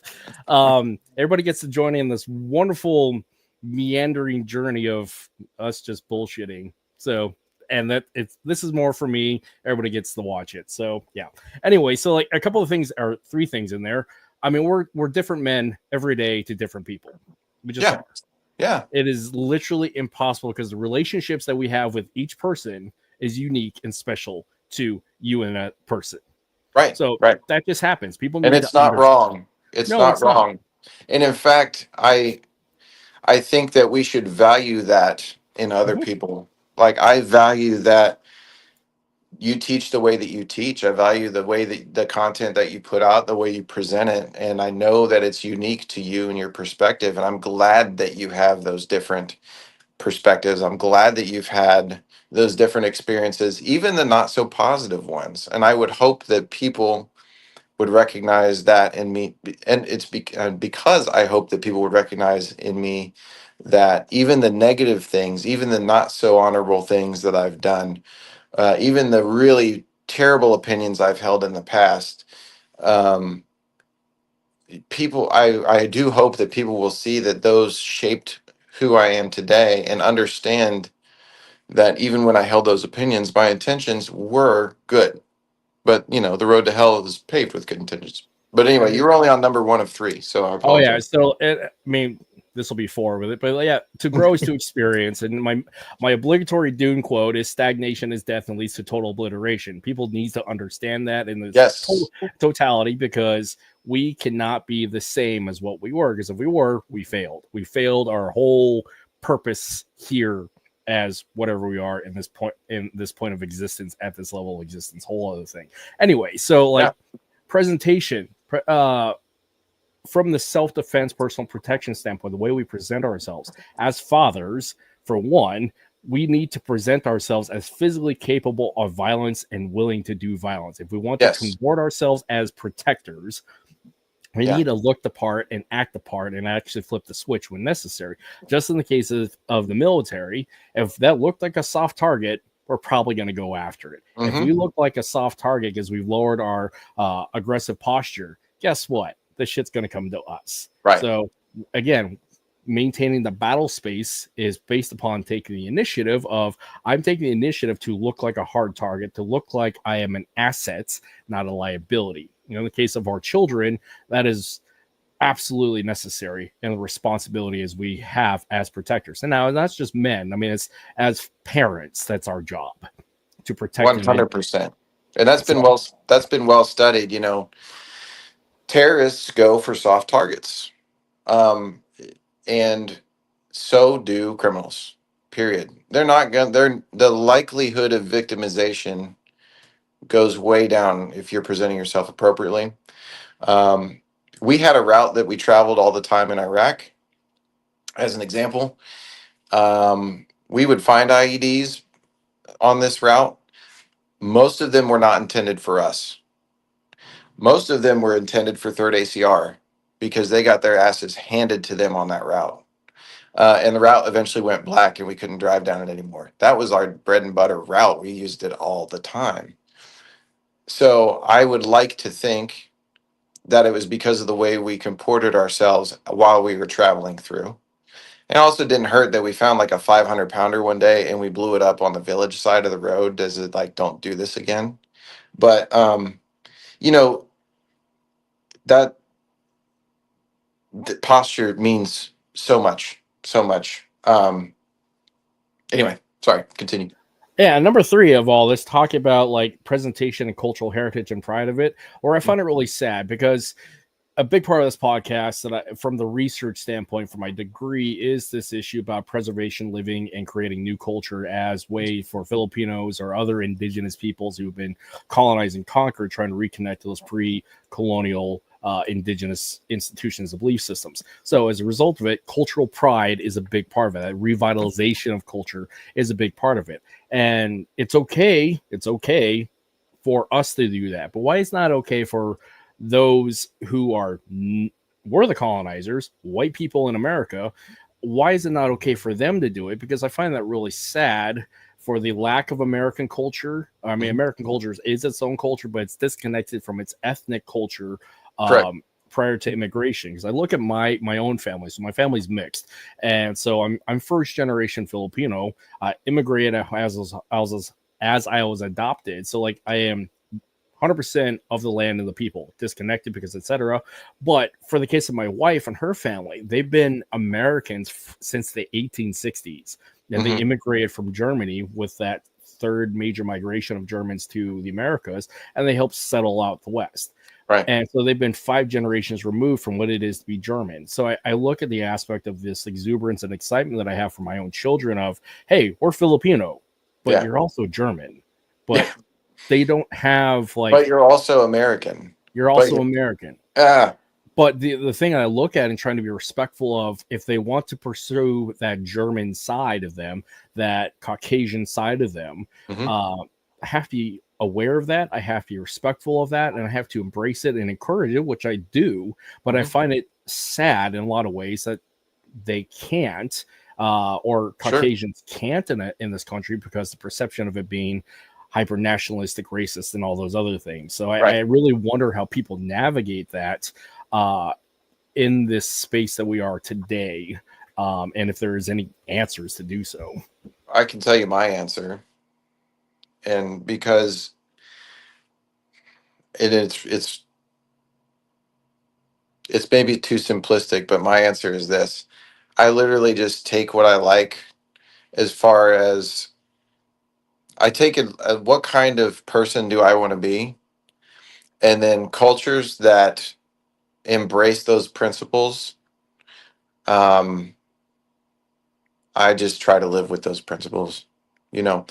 So for example, if you shake hands with somebody from from certain parts of the Middle East, you shake their hand, you put your hand over your heart. I love that. I love that. I don't do that in every situation, obviously, but I value that principle. You know what I mean? Um, so I guess really what I like to do is view other cultures through their principles and say, do these align with mine? And the truth of the matter is, most of the time they do, because they're human principles. And then you can choose the methods that come out of those principles to assimilate into how you just conduct yourself in the world. Are you That's what I do. are you saying make it your own? To That's tie it back exactly to Modern Arnis. that's exactly what I'm saying. You just make Yeah. it your own, because people value where you're coming from, your intention. Hmm. I think that um, you may not agree with somebody's method, but you may 100% agree with their intention.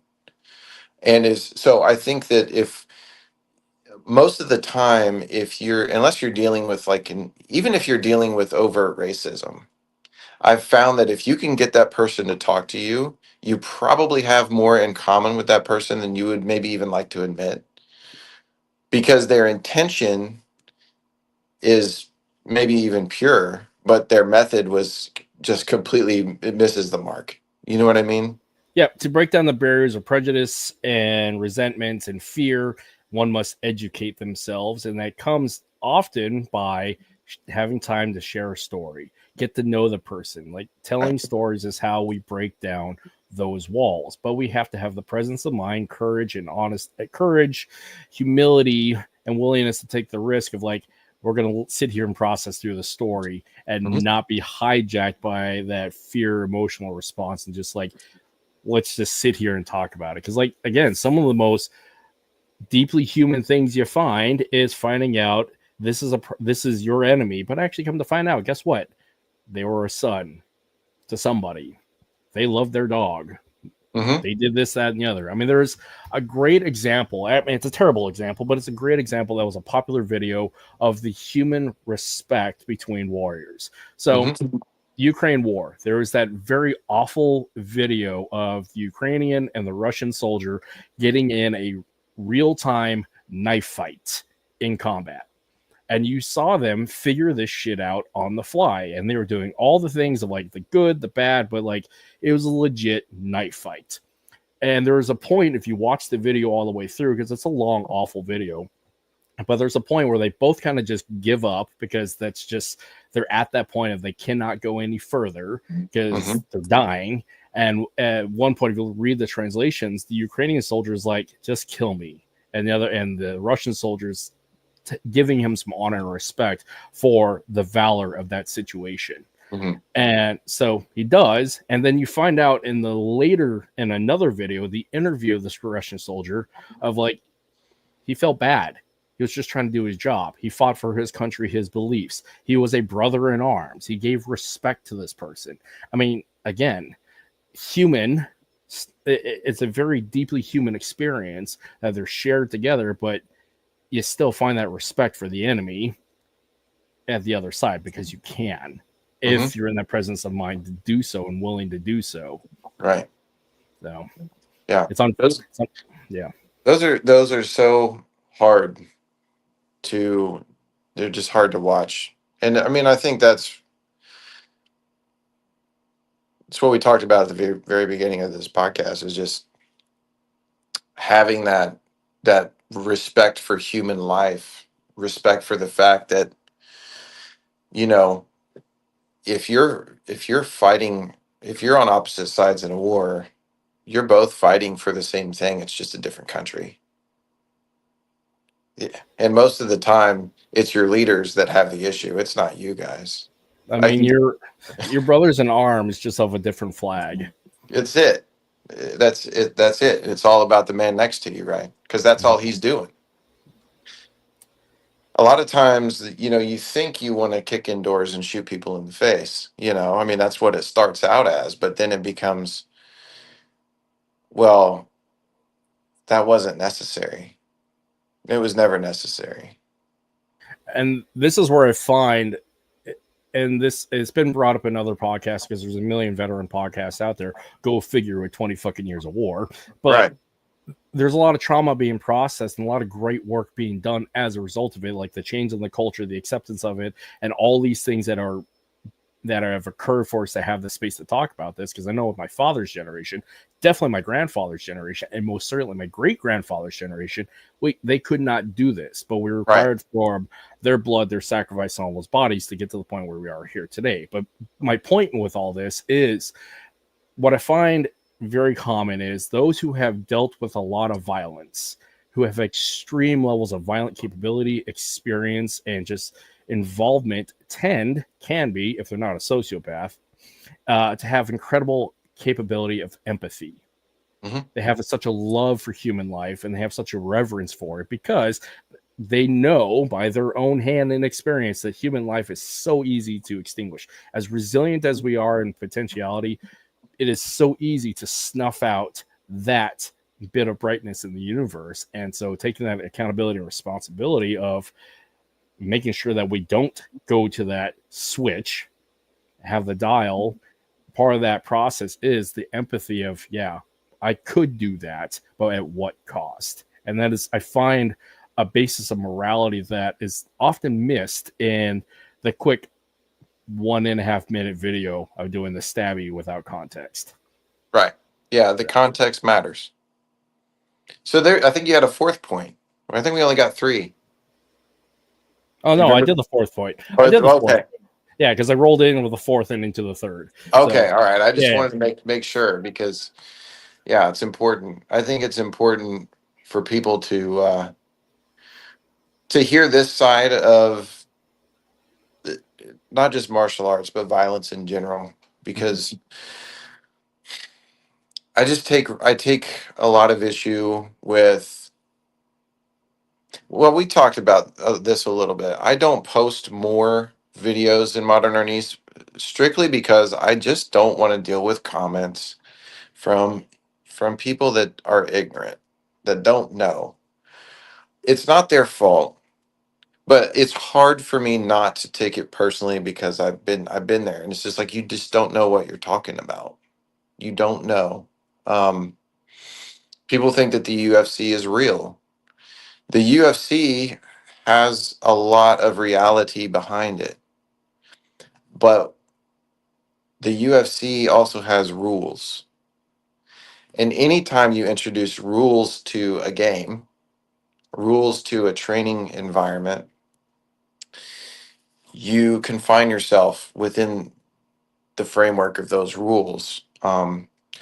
And back to what I love about Modern Arnis is all of these drills that, because basically Modern Arnis is just a system of drills designed to teach you fighting attributes. And then you color in between the lines. Okay, so like that's what I love about it. That's why it's versatile and adaptable and you can truly make it your own. Those are the things that I love. Um, but somehow Modern Arnis is not confined to the rules of those drills, and which I think is what really makes it special. Um,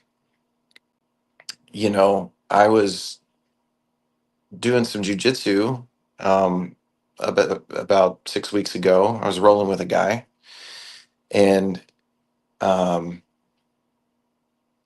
he was in my guard, and he had his hands like this. I grabbed his fingers and I finger locked him, and the first thing he said was, "No fingers, no fingers." And then I was just like, "Well, are these? are these rules I'm willing to submit myself to in a training environment? Because it's really hard to train groundwork without trying to strike.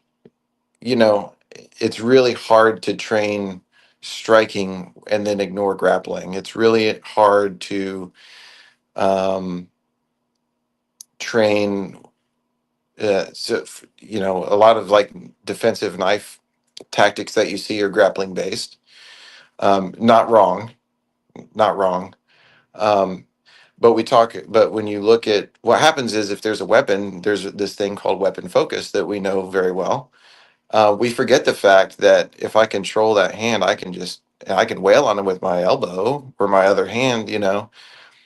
I should be maybe thinking about attacking the computer while this is controlled and not just focused on controlling the weapon. Now, two hand control, 2-on-1, great stuff. I'm not knocking any of that. I'm just saying that um, depending on what you're training, um,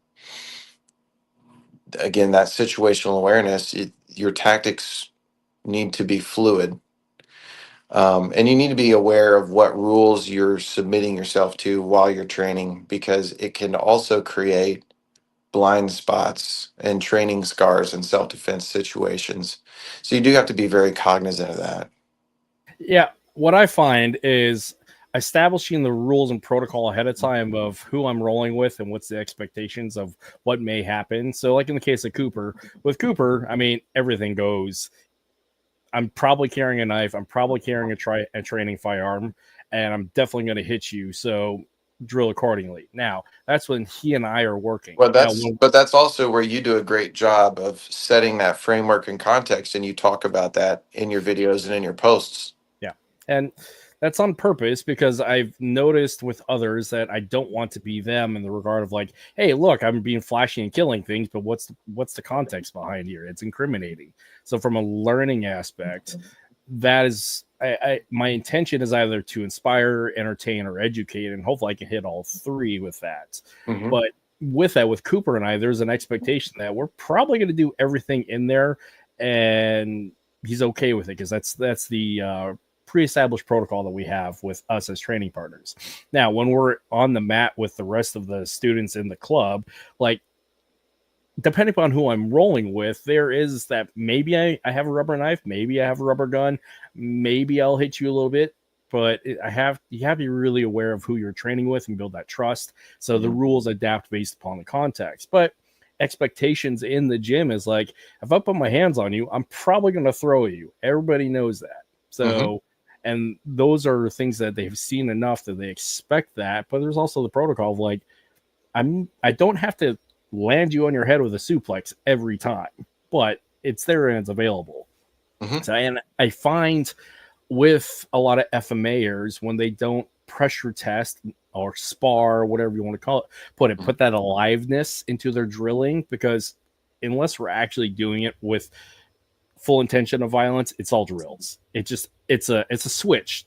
That's not a switch. It's a dial, not a switch. Right. And this is the critique with a lot of FMA is there's no aliveness in the drills. You're doing choreography. How does that directly play into like combat application? It's just like, well, what's the context and how do we make this alive? How are we variable? How do we make it varied and intensity, purpose, presentation, all these things to give it an actual read and feed and response, so we actually have something to work on and not just blindly going through this pattern. Right. So, and again, the critique of FMA is they got to make that more alive. And I know there's a lot of clubs and practitioners and students out there that do. And I find it, again, these people, they come either from a profession of arms background, so combatives is a big deal, or they come from a combat sports background. But for like pure FMAers, without putting that aliveness, there's a deficiency. But I also find, though, with the freedom of FMA, is I've used the analogy that FMA is like the duct tape of martial arts. You can just stick it where you want and make it work. Yes, because you're drilling those attributes. Yeah. So I think what people outside perception of FMA is, yes, you're seeing this choreographed thing. but what we can't demonstrate, for example, the way that I like to teach is this: two stick, one stick, one stick versus empty hand versus empty hand, or knife versus empty hand, right? So I'm teaching the exact same drill.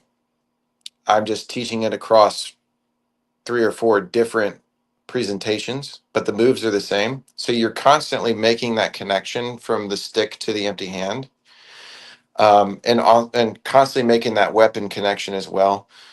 Plus, you're getting a ton of repetitions, right? So you're getting the training aspect. But a lot of people think just because it's a stick drill, they think, you're just watching a video of a stick drill. Oh, well, there is no direct application, no fighting attribute because they can't see it. It's not their responsibility to see it. It's also the student. We're also talking about a learning process. So the student is blindly following at first, but then I take that student that now knows this drill and I have them teach it to someone else. And then that's really the unlock. When they teach that to someone else and they see, oh, this is why we do it, and then they articulate that out loud to this person, like, if I'm breaking in with the stick like this with a sweep stroke entry, that's really a jab. I mean, dirty boxing is all over this. It's the same stuff. It's the same stuff. Um, for example, you know, uh, a number one strike or a forehand strike, right? It could be a blade, it could be a knife, it could be a baseball bat, it could be a bottle or whatever. It doesn't matter what that is. You know how to deal with that. Do you know hand pass? You know how to parry and strike. Those fighting attributes are there. So when you take it from two stick all the way to empty hand, they can solidly make that connection philosophically. I know why I'm doing this, but it's hard to communicate that in a 30 to 90-second video. And then the other there was something else you said that sparked something. And what was the second part of that? Like context of like, okay, so I was talking about pressure testing with FMA, going from Oh, a switch, dynamics. yeah, dynamics, make it aliveness, make it Right. live, yeah. Right. So the other piece that people miss is you're just watching this video and you think, oh, that would never work. Well, you're not seeing the dynamic version. You're seeing the introductory version because we want you to be interested in FMA. It's not, if we're not selling you, we're not doing a 3-hour course on the philosophy, the principles, the blah, blah. This is just so you can see like what a training day looks like. So people miss that context as well. And there is a time for some freestyle, some sparring, some mutual agreement, and a lot of, and we do that. We do that. But what the flip side of that coin is, if you just have two guys going at it, it always turns into kids at Christmas with the wrapping paper tubes. Okay. And that's why I don't, culturally, I very much appreciate those types of competitions and demonstrations. I love that. Um, I don't like, I don't put my students in training scenarios like that because the assumption is you already know how to hit somebody with a stick. You're 4 years old, you pick up a stick and you start hitting trees with it. You know how to do it. I don't need to train that instinct into you. I need to train control, technique. I need to train the philosophies and things behind it.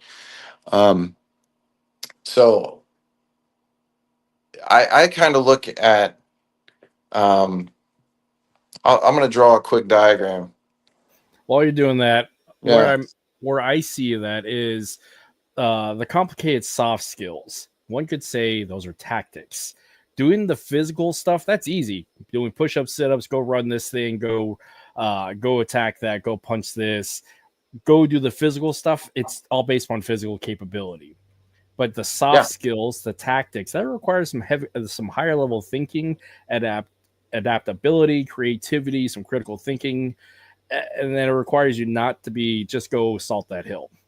Right. Don't just go hit that thing. The sparring gives you the ability to think through things, try things, learn, adapt on the fly. And it's critical to see how other people react to the same technique, because you'll notice that pretty much when you boil anything down, it's like three to five basic principles. There's really going to be only 3 to 5 basic responses to any attack. That's just the way it goes. So it has value, um, when it's in the, again, always in the appropriate context. I just, that's where I think it's difficult. I watched one of your podcasts, and you guys were talking about FMA competitions or throwing a weapon in with, with rounds and sparring. Like, that's a cool idea. I'm not against that. Do I would I do it? Well, no, because I told you already, I never wanted to compete. Do I think it would be cool to see? Sure. But again, what's your objective? What's your objective? Twofold. One, it's fun. That's the basis of all things at this point in my That's life. why we do it at all, right? Exactly. And Yeah. two, it helps me answer the question of what if, and it leads to more questions of what if, because I Yeah. don't expect to have the absolute answer. Because if I have the absolute answer, then the learning process is over, and what next? So, Right. and Right. that's why I equate a lot of the stuff, like knife grappling, is it's a puzzle that don't have the corner pieces for quite yet, because there's so many different variables. There's so much that changes every time I do it. So, And that's why the these are lifetime arts. yeah, You know, that's the beauty of it. I mean, that's why we train. Unfortunately, there's just too much focus on the things that separate us and not the things that we do, or the because things that we have in common. because of money. It always boils down to money, and I get Money, that. money, and ego. Money and Yeah, ego. yeah. So let me share this. Let me share this drawing with you here, and I want your feedback on it. Actually, Okay, I'll put it. unfortunately, I didn't have time to make this really pretty. Okay, you see, like, my bell curve here. Mm-hmm. All right, so this is when we start training. Everything on this side is ugly, Yep. and it's ineffective. Yep. It doesn't work. Yep. The training environment is really here. It's pretty and it's effective. Mm-hmm. This is, think seminar demonstrations, Yeah. right? Choreography. Hanging arm drill, Yep. stuff like that. Yep. Choreography. Over here, this is where martial artists live in reality. It Mm-hmm. looks ugly. It looks ugly because fighting is ugly, Yep. but it's effective. Yep. That's my framework. At least Yeah. that's my most recent framework anyway. I like the idea. Ugly can also be chaotic. But chaos is ugly, although there is a bit of like trying to find the controlling aspect of chaos. Well, and Uh, that's exactly what I mean by ugly, is yeah. chaotic. Yeah. Because if I don't care, you could have two skilled martial artists and they do everything crisp and perfect and they look great on the floor, but if they were to fight each other, it's ugly and chaotic. It's not pretty. It's a brawl, man. I mean, if It's a you look at brawl. it, so UFC, there's some great technique in there, but you have the other person trying to do the same damn thing to you. So there's a lot of that crisp technique in the pad work that was great in the highlight videos, but you may not see that as Right. clean in the cage or in the ring, etc., or on the mat. But you can see like the core principles of what they're trying to do and like the basic idea of what they've been working on. Right. Sure. Just in the same, like when you're room clearing, like when we're doing the basic procedure of how to clear the room, like it's clean, it's coordinated, it's pretty. Then you add some chaos into it and some adrenaline, or actually people trying to shoot back at you. Like, guess what? You're falling over shit. Try not Yeah. to, but like it's chaotic. You're So, slipping in blood puddles, and you're slipping on gravel, but you're Like, effective because you've done all that and you've gotten the experience of it. right. So, How different would the UFC look if it was in a gravel parking lot? Oh yeah. How much would tactics change? How much would tactics change if it was on a hardwood or let's say a freshly waxed floor? Or what would it look like on a hardwood gym floor? What would it look like in a living room with Oh, furniture? I mean, environment matters. Like in my case, like going back to kicking, for one, I have a fucked up leg thanks to 4 surgeries and 20 years of dealing with said 4 surgeries plus army. So, and I also live in Alaska where I'm wearing rubber boots most of the year. It's Mhm. rainy, it's snowy. So, like, I'm not kicking anything. At anything, I'm probably trying to have a really nice solid base. This is where Mhm. my Shotokan comes into play. Like having a Yeah. solid stance is really nice because I don't want to slip, fall, and die. But Hmm. environment matters. Or walk on the beach wearing flip flops. Like there's certain things I'm just not going to do because I'm wearing flip flops. Yep. So, and again, the context of the environment matters. But having the effectiveness of trying to adapt whatever I'm trying to do to that environment, again, that comes from experience, having done the things enough beforehand to be able to adapt as necessary. And this is where I find when people have a single source or a single point of practice and context, they end up being deficient to like, well, nothing else will work, or they're stuck because they don't have that adaptability. And this goes back to this issue about like people who don't know what they're looking at and they have this frame of reference of that won't work in the streets. It's like, well, it might. You just Right. don't know enough, or you just don't know what you're looking at. Well, and I think the the the other piece of that is you see videos where, Joe Thug meets Taekwondo black belt and they execute a perfect high kick to the head and it's just a single kick knockout. That would be something that people would say, well, that wouldn't work in the streets. But It clearly did. but it did. Yeah. But it did. Because the person was decisive in their action. And usually when you look at videos, it's the person who is most decisive in their action. Oh, speed of Speed, surprise, and violence of action, baby. there That's we it. are. There we And, are. Bruce talks about that a lot. Control the battle space, speed, surprise, and violence of action. Um, he always would say, like, Remy Prestes would say, block check counter, single Sinawali, trapping hands. Practice those 3, and that's the art. Really. And so what do we do every class? Singles and Wally, trapping hands. And You have you have to go with the fundamentals. You have to master the yeah, fundamentals, regardless of whatever it is. If it's throwing, kicking, shooting, etc., it's the fundamentals that matter. So going back to your bell curve graph there, like the ugly beginning stuff. Again, if good technique, this is my definition of good technique. Good technique is the result of efficient body mechanics. Because if you are efficient with your unique body mechanics, make it work for you, and you also are adapting to the basic principles of how to make that work, like a nice solid punch is you're pushing off your back foot, rotational power, extension, etc., good balance. That is mechanical efficiency. That is right. universal, but adapting that to the individual is niche and nuanced. But it's really ugly at the beginning, and where it becomes effective is when you're efficient with that movement and those biomechanical capabilities. Therefore, Yeah. good technique. Speed is not just about being fast. Speed is a result of efficiency. Thus, good technique. Economy of motion, efficiency of action. Exactly. But it doesn't look like that in the beginning, because how can it? How can it? Yeah, you don't have the rep. You don't have the reps. Yeah. Slow, slow is smooth, smooth is fast. Economy of motions, efficiency of action, control the Yeah. battle space. Uh, these are all the things that Bruce emphasizes in, whatever our flavor of Modern Arnis, Mm-hmm. and principles that he took from Remy Mm-hmm. and applied. And so that's what we focus on. Yeah. That's what we focus on. Everything else is just methods. These Mm-hmm. are our principles, and everything else is just methods. Yeah. And again, going back to what's the goal in mind? If my goal is to hit you in the face with my fist, how do I get there? And the way I get there is based upon this path and rule set of what's laid before me, but my math in this might be a little unique because it's unique to me. So, Yeah.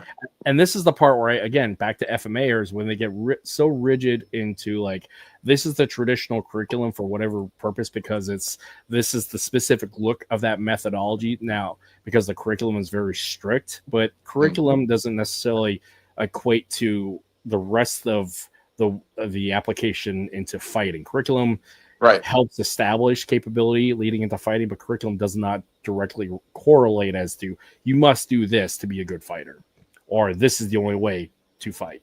So, right. That's exactly right. Which is odd, because from the case of an FMA standpoint, is if FMA is the duct tape of the martial arts world, one shouldn't be so stuck and rigid in the aspect of you must do it this way to make it work. It's an odd paradox. Right. No, that's very true. That's very true. Yeah. I don't know how much this has actually been a wide variety of stuff. I don't know how much time we had set aside for this, but we've been going on this for I don't even. Yeah. Well, let's we can wrap it up, and I'm always open to talk, bro. So whatever you want. But I do, if I can, I'd like to mention the event coming up this month. Yeah, let me pull up your Facebook page while you are talking about it. One sec. Yeah. AKST should have it.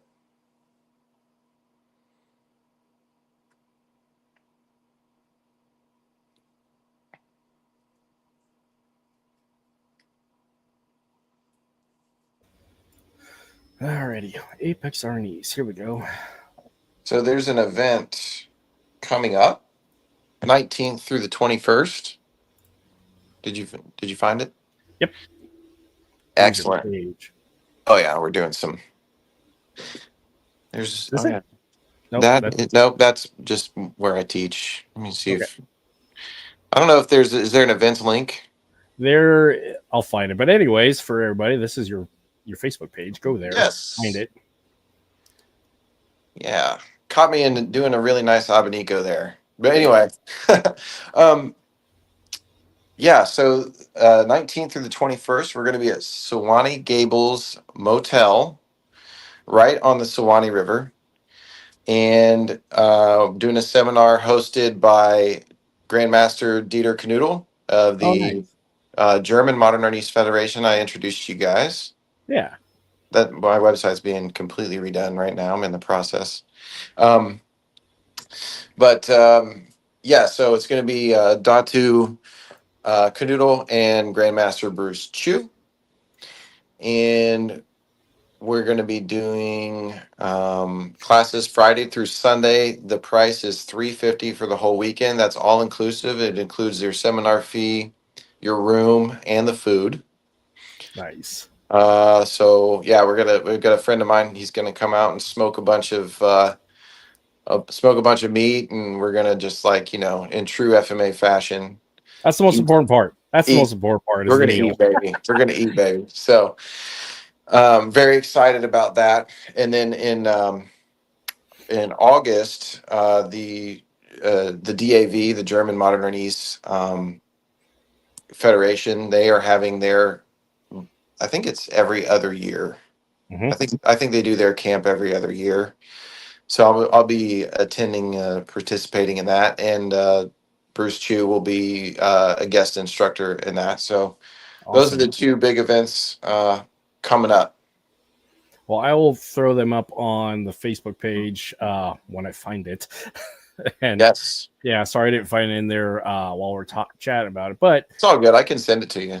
Yeah, that'd be great. But yeah, for everybody, here is your Facebook page again. Facey space. Here we go. Oh yeah, while we're at it, look at that section. Look at that. That is beautiful. Look at that. I knew a guy. Yeah. The mighty brown man in his highest form right there. Yep. I really appreciate that, man. I love the look. I think it's awesome. Oh, thank you for giving me the opportunity and trusting me with your logo, because branding is is uniquely important for everybody. So 1,000%. 1,000%. I love the way it turned out. It looks great. And also the podcast thing placeholder that you put together, and Yeah. then the modifications you did for my website when that's coming up. So Yeah, you're welcome. Happy yeah, to do it man. anytime. Yeah, also for people, here is your Instagram. People go to the Instagram, follow that. Oh yeah, Yeah. I do need to post some more, honestly. I really It do. takes so much work. It's a lot of work. It is so much effort to put shit out there consistently. And this is actually, as we're closing out, this is the part that's hard about being a person on the internet, is being a slave to, I Your mean, you can content be schedule. your content schedule. I mean, you can choose to be a slave, which is odd. I mean, I get if you have to do it for making money, but yeah, being a slave to your content schedule, oh man, that takes work and effort. And I get it if people need to do it for marketing. I mean, I do a fair amount of it myself, but there's also days where it's like, fuck it, I'm not doing this for a week because I don't have to. I get to, I like to, but like I don't have to do it all the time. So We always run that danger when you do something that you love, and then just everybody thinks, that it's that old saying, like if you do something you love, you never work a day in your life. that's yeah, That's absolute bullshit, man. yes, it is. I'm gonna throw that out there because you can grow to resent it, where it's not fun for you anymore. It doesn't light you up anymore, Yep. and I've very much tried to avoid that in with Modern Arnis because I do love teaching it, Mm-hmm. but I really don't want to make a living from it. I Yeah, that's what don't. ruined martial arts for me this second time around. And it took me several years to come back to it. Is I got so burnt out, and I've talked about this a lot, and I'll continue to talk about it. Is like I got so physically and emotionally, spiritually, all the things burnt out by giving so much of my time, my emotionality, my spirit, with all these things to other people, and not Mhm. recharging my own battery. And yeah, that took everything out of me. And like I said, it's taken me 5 years to come back to it. But something that I loved, something I have attached to my identity, those that of which we love destroys me. I mean, it's true. Yeah, Yeah, yeah. yeah. That's a way more accurate phrase. They should talk about that part. They should. They should. But We again, will. that's We will. yeah, that's the non-sexy soft skills that people don't want to do because they see the cool guy stuff on Instagram and want to watch people punch and kick each other and stab shit, but they don't want to sit here and talk about philosophy. And oh well, some people at least. Yeah. Well, yeah. It's ego and money Yeah, is yeah, what it is. yeah. Well. Anyways, yeah, you put out I'll find the flyer. You have anything else you want to put out before we close out here with everybody? Um, no, I know that you're working on some things with some introductions that we were able to make. So Yeah, I'm very excited to see those.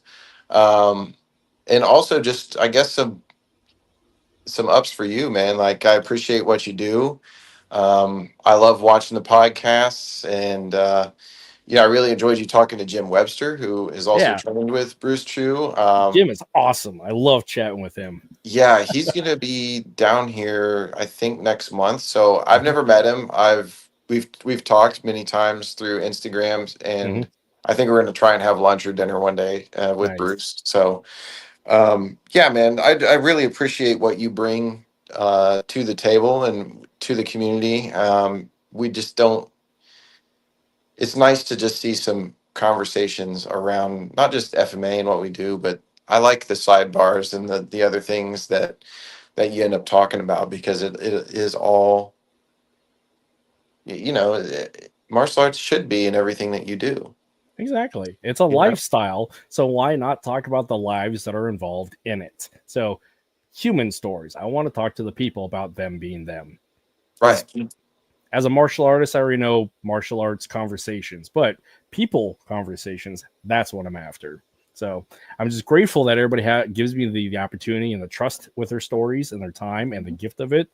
Yeah, I'm just happy to share it out. And honestly, this is a way for me to give my gratitude to the community for putting up with my shenanigans.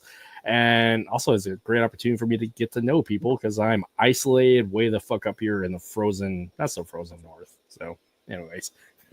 Well, I'm glad that you do the rubber chicken thing. I thought I invented the rubber chicken. I'd never seen it before. And I picked up this rubber chicken. I'm like, I'm buying this and I'm going to make videos with it because it just demonstrates the principle that anything can be a weapon. These are universal principles, right? Yep. And then Chris sent me a video. I think he sent you my video and he sent me one of your videos. And I was like, wow, I did not invent this. This Kurt guy he's absolutely brilliant and clearly more brilliant than I because he thought of it first. I didn't think of it. I appreciate that, but I've always had a rubber chicken in my life or a toilet plunger. So this goes back to like the humor side. My dad gave me my two favorite Muppets characters. This is a completely bird trail, but my two favorite Muppets characters are Gonzo the Great, and Fozzie Bear. Mm-hmm. What's unique to them? Rubber chickens. So as 10 years old, given rubber chickens, I've had rubber chickens as part of my shenanigans the entirety of my life. So like it's been every part of like me terrorizing my friends and family, to include the school, and it's also like it was a big part of my training tools in my own school when I was teaching because it's fun and it helps break down a lot of like the icky, scary barriers. And also it's a cheaper version of using an AccuStrike knife because for $50 I can get 100 rubber chickens. An AccuStrike knife, that's a couple $100. So like, why not? Well, not only that, but you got to buy batteries for it. Exactly. So it's economic and it's funny and I like it. Yeah, I love it, man. Yeah, I think it's great. I love your approach. It's unique. Yeah, I love and appreciate you, man. So keep doing it. You too, sir. I'll chat with you later. I'm going to drop you down. I'm going to do the outro. Just hang out in the lobby real quick. Yeah, man. Have a good one. You too. I'll see you in a little bit. All right, bro. All right, homie. Okay, people. Episode 51 in the can. It'll be out here in a couple of weeks. Yeah, great conversation. I love chatting with Cam. Actually, and for the sidebar, like this is actually where I get to make a lot of friends because being one of the few FMAers up here, I don't have a lot of friends within this community because there's not a very large community. So this gives me an opportunity to build community and friendship. So if you want to be my homie, I'm more than happy to be your homie. But come on, and I would love to sit down and chat with you and talk about all the wide variety of shenanigans we could get into. But again, thanks for supporting the podcast. I got another podcast coming up next week. I'll put flyers out and all that. But in the meantime, everybody have a wonderful Thursday afternoon doing whatever they're doing. And yeah, I'll see you later. Bye.